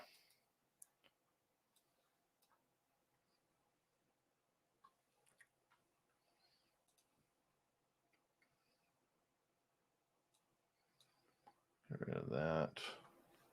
Get rid of that.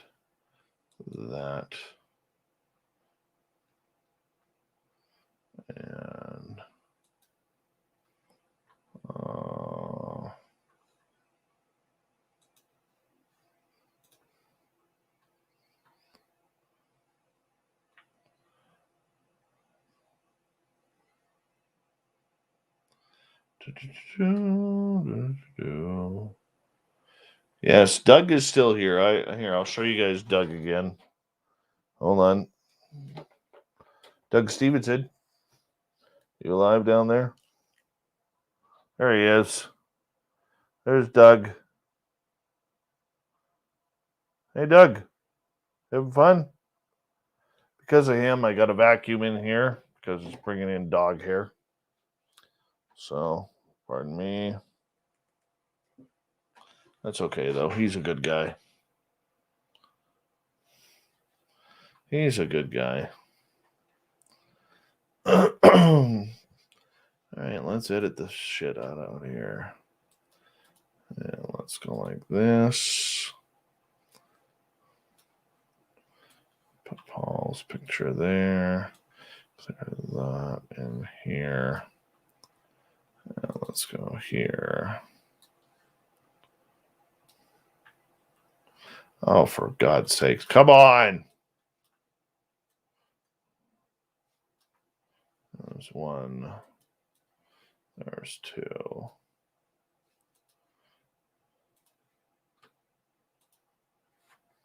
Thanks, Melinda Leslie. How you doing? I'm Chad Smith. What's new?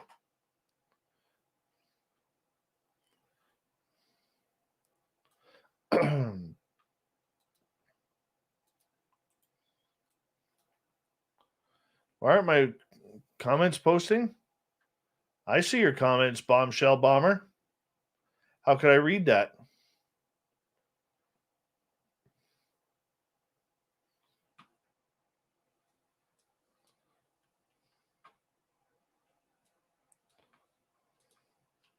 Hey, Ed Parnell, thank you, man, for tuning us in. Appreciate you.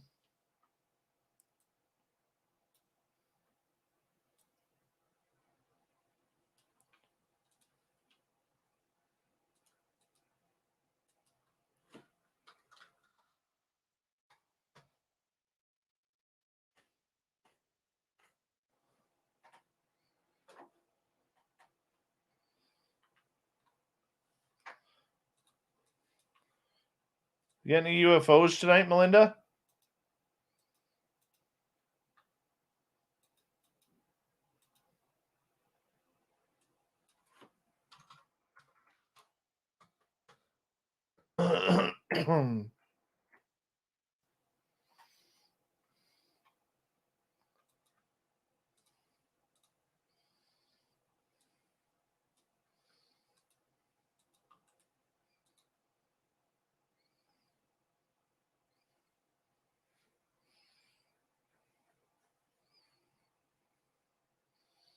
Yes, Barbara Lamb, who was supposed to be our guest tonight, has been rescheduled for August 31st.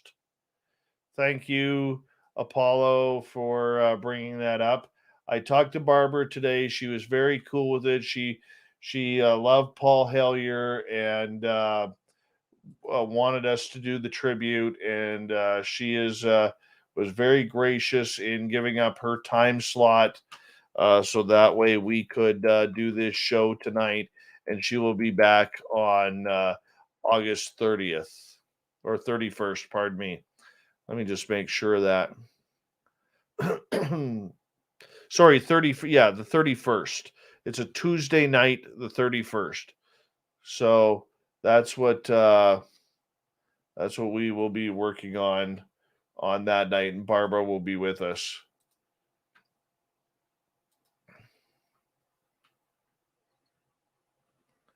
Hey, Bim Jim, all my fire around here is almost out. Yeah, I should update all of you on that. So, good news. As of this weekend, all evacuation alerts and orders have been rescinded in my area, which is really cool. It seems like they've getting things under control, and the one big fire is almost out, which is really nice. I'm happy about that. Tired of forest fires.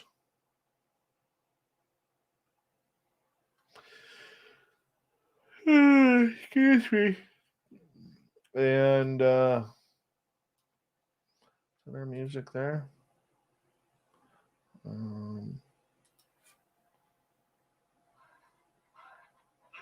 That is cool.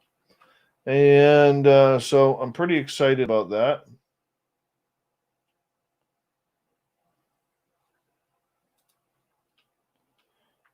That should be the end.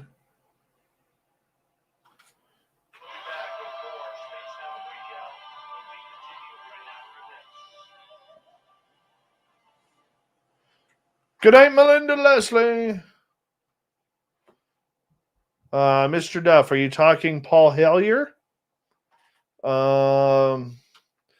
He was the first major politician to come out and state that UFOs are real and that governments around the world have been in communication. Now, what made Hellyer so special was the fact that he was Canada's former Minister of Defense. But in typical fashion, he did not say anything while he was in power. He waited until afterwards, decades afterwards, in order to make his claims, but he was in the know.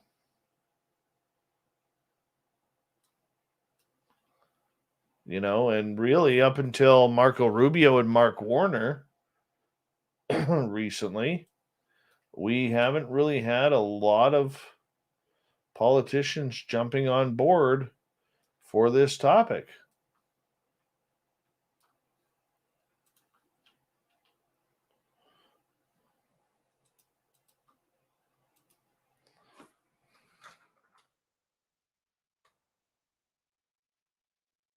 What about does Canada?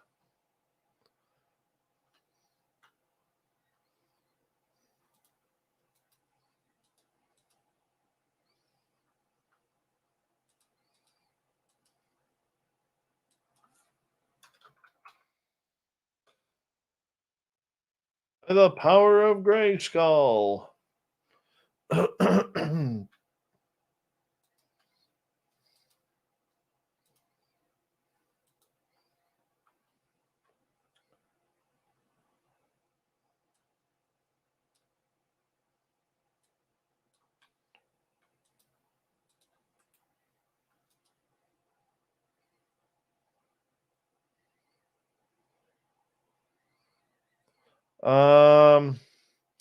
Technically, yes and no, Fap. You're close. You're real close.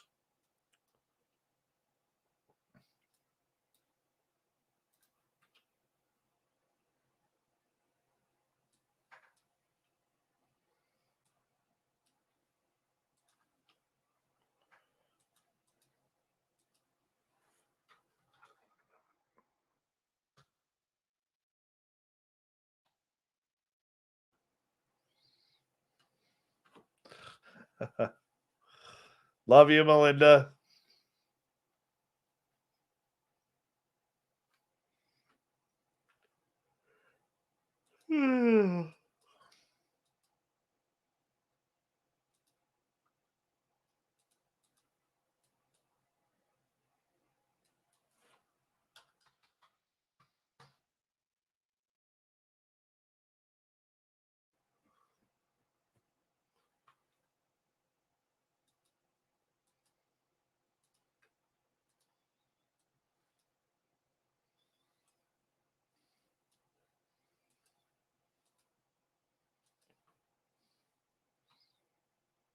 Told my boss today I fell asleep at my desk.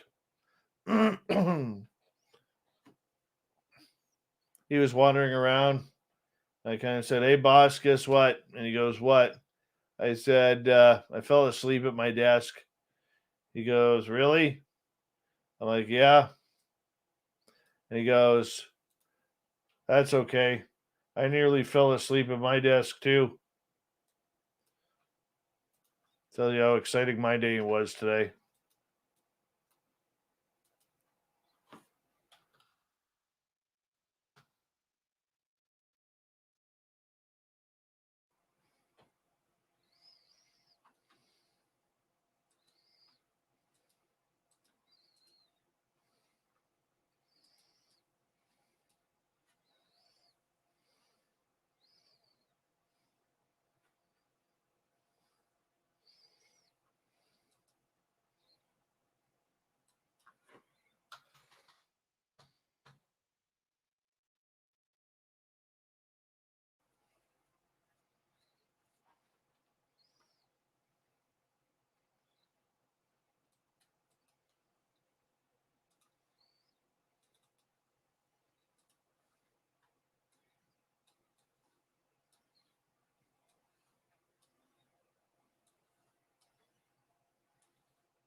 David Politis.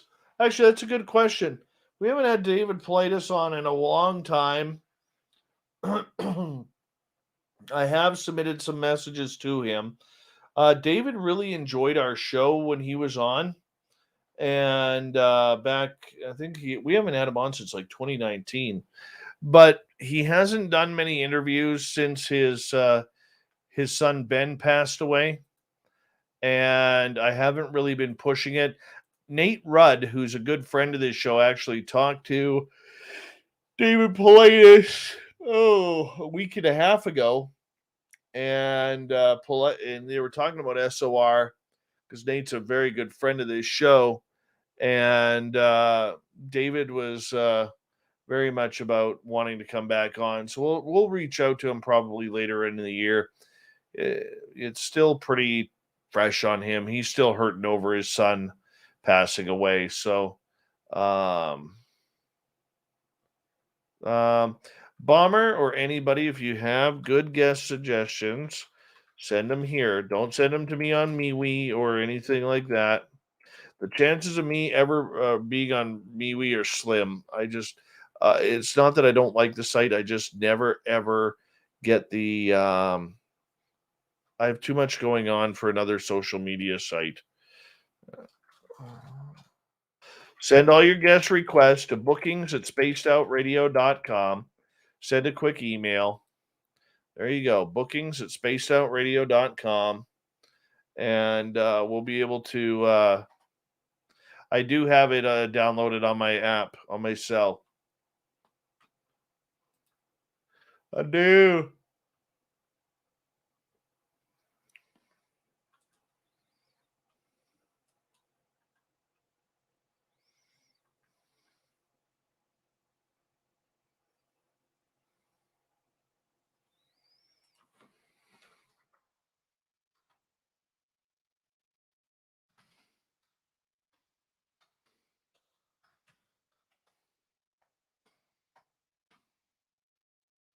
Owner Inche, how are you?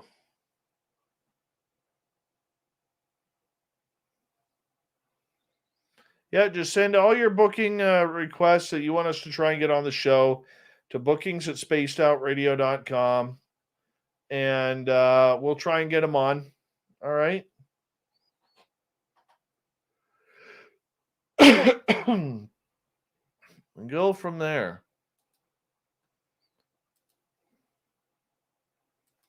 I picked up 5 new bottles of hot sauce yesterday. 5 new bottles, including a ghost pepper one that I'm going to hopefully get into tomorrow. Give it a try.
Hold on. Let me see which one I got, Sasquatch.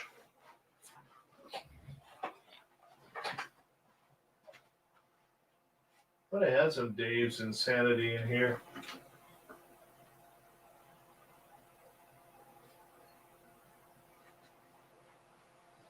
Well, maybe not. No, I do not work in radio during the day. I used to.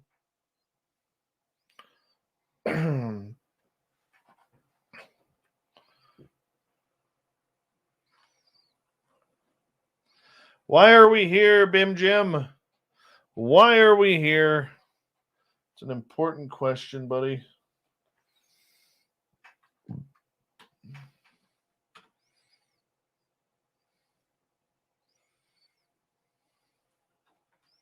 Fap, I'm going to be honest. I don't like MeWe. I understand the purpose of it. I don't like it. I know other people do. I'm not a fan of it.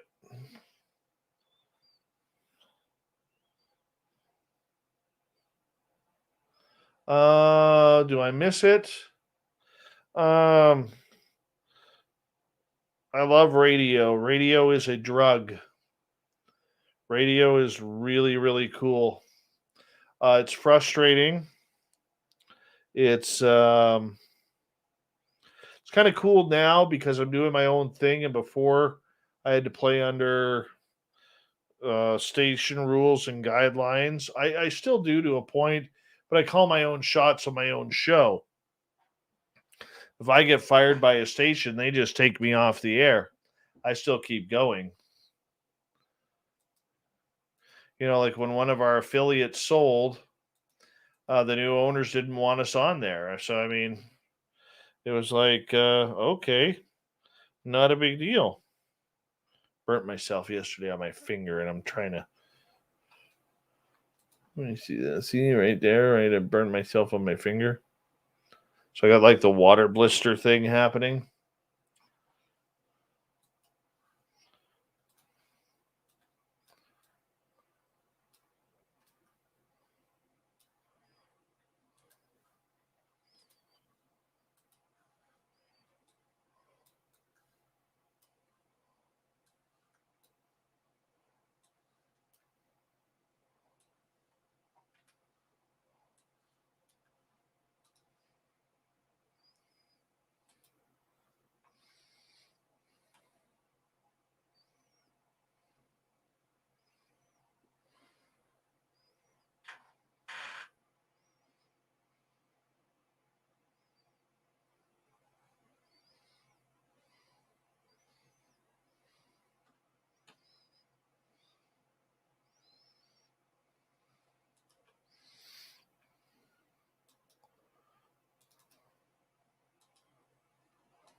Yeah, I should go check out. I'll go grab my other hot sauce bottle. I'll be right back.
All right.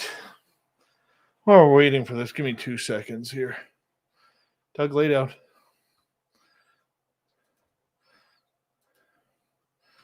Give me 2 seconds here, guys. So this is 3.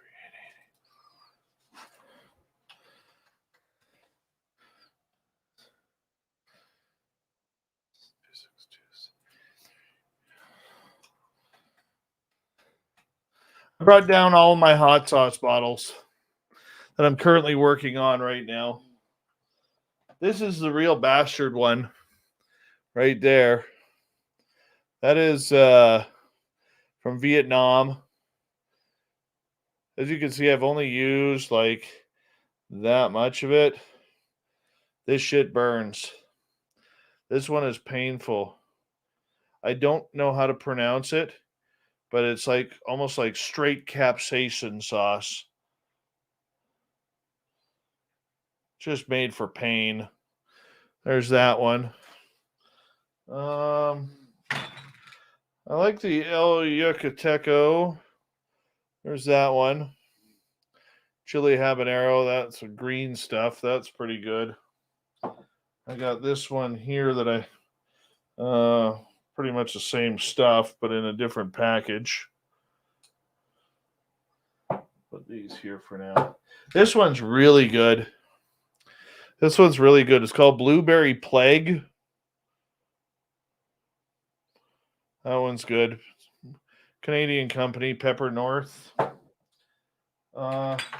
These ones are pretty weak ass here. The Mayan ruins and Smoking Jamaican. These ones are pretty weak. This one's an asshole. Right there. Aubrey D. This guy knows how to make things burn.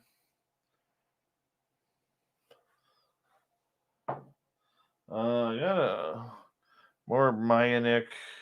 This is another different chili habanero. And then this is one of my new bottles that I got yesterday. It's called Solar Flare. I have no idea. It's a picante sauce. I haven't opened it yet, so I don't know what it'll taste like. So we'll put these ones back in here.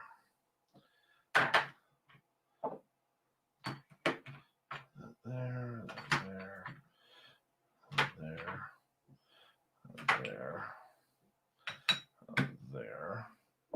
And we'll put another open one in there. Here's another El Yucateco. This one is extra hot chili habanero. That one's not bad. It's got some zip to it. So that one's pretty good. Now we get into the stuff I haven't opened yet. Well, besides this one here. This is my Momento de Muerte. That one's pretty good.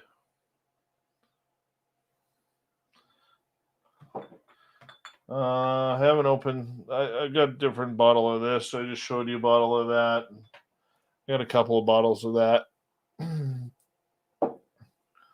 So that's pretty much the same. This is one of the new ones I got yesterday. It's called No Wimps Allowed. It's a habanero pepper sauce. I wish they would put the Scoville unit on here. Apparently it's got a 4x heat.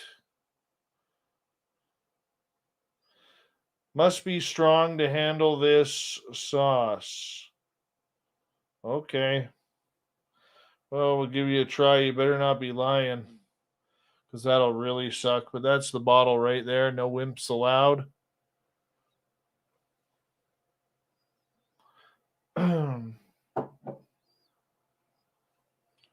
Let's see what else we got here.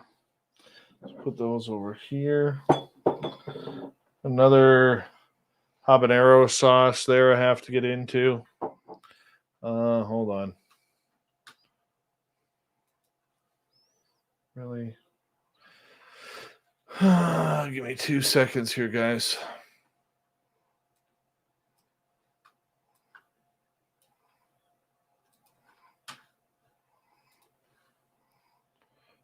Let's gotta load this up here.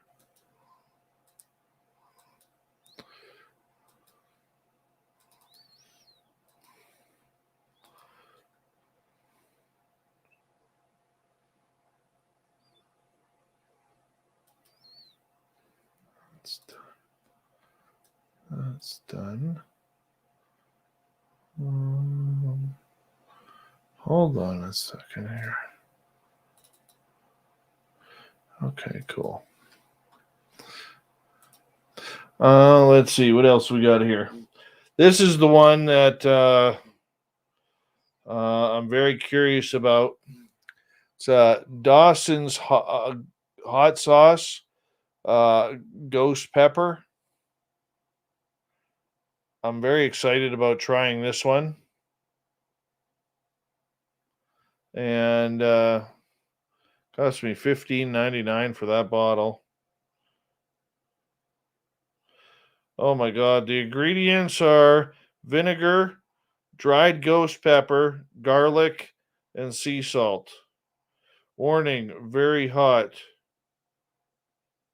Extreme heat meter of 10 out of 10. Oh God, yes.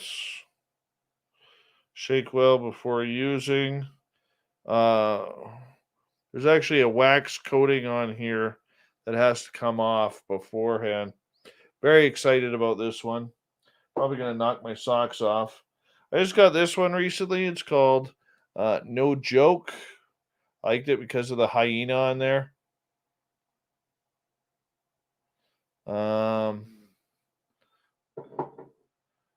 Lumpy, welcome to the chat room. Don't give a care if you think the earth is flat or not.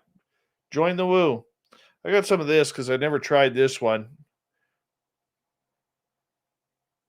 I think that one will be good.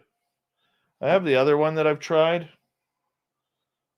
This one's a jerk.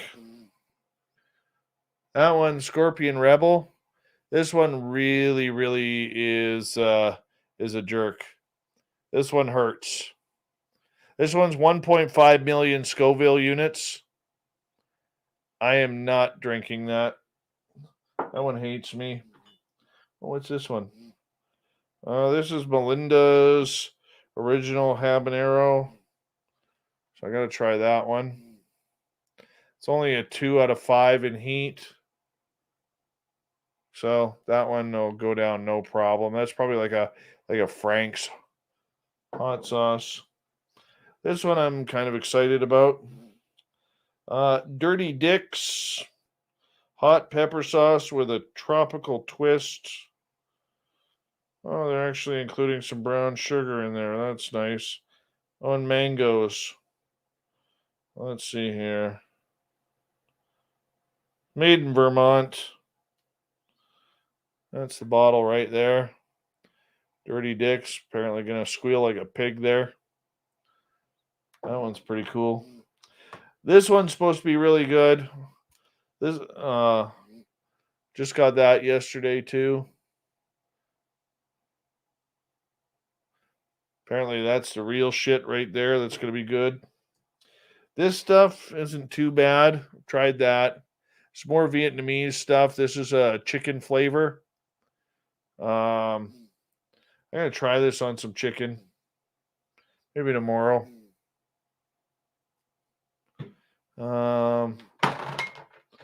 This stuff's pretty good. They follow us on Twitter. George and Floyd's hot sauce. It's good stuff. Big bottle. I've gone through one bottle of that. That's from Pennsylvania. I got this one yesterday. Stargazer. I like the logo. So that's why I got that one. And my final one to share with you. Oh, it's another bottle. I really like the Blueberry Plague, so I got another bottle of that. That one's real nice. Goes well on anything. So that's kind of what I'm working on in my hot sauce bottles right now. There's going to be some pain here. I definitely know that. There's going to be some pain. So we'll just go with it. It's okay. Dave can handle it. It's 9, 12.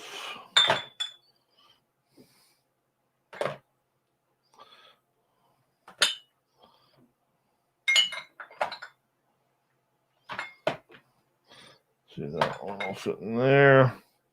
That one will fit there. Or, let's see if this one will fit in here. There we go. That one will fit there. And this one can fit in here like so.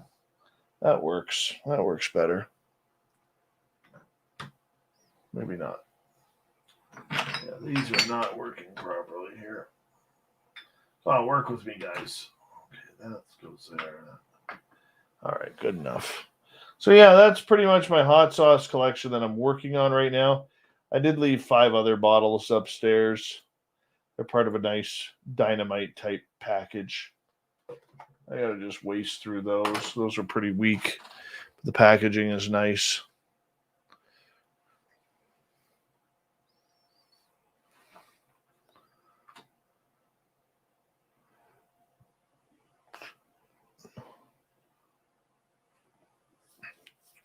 So yeah, that's where we're at. And share this. Tomorrow night on the show, we have, who do we have? Tomorrow night on the show, Walter Bosley will join us as we continue UFO talk this week. And that'll be kind of fun. And yeah, Walter's a pretty smart guy. Pretty well lingoed and everything. So we'll have that happen. 9 p.m. Pacific, midnight Eastern. Big thank you to Chefist, Jason, 509er, Bob, Tim, and Mark for the amazing super chats tonight. Thank you so much for the love. I really do appreciate the love and support of SOR that you guys give. Thank you to all our regulars who are in the chat rooms tonight. Really do appreciate you coming on in. And thank you for what else can we say? Thank you for all the veterans out there who are tuning us in and our new subscribers. Really appreciate each and every one of you. You guys have a wonderful night. I'm going to bed. I got to get up early. I'm tired. And we'll talk to you guys very soon. Have a good one and good night.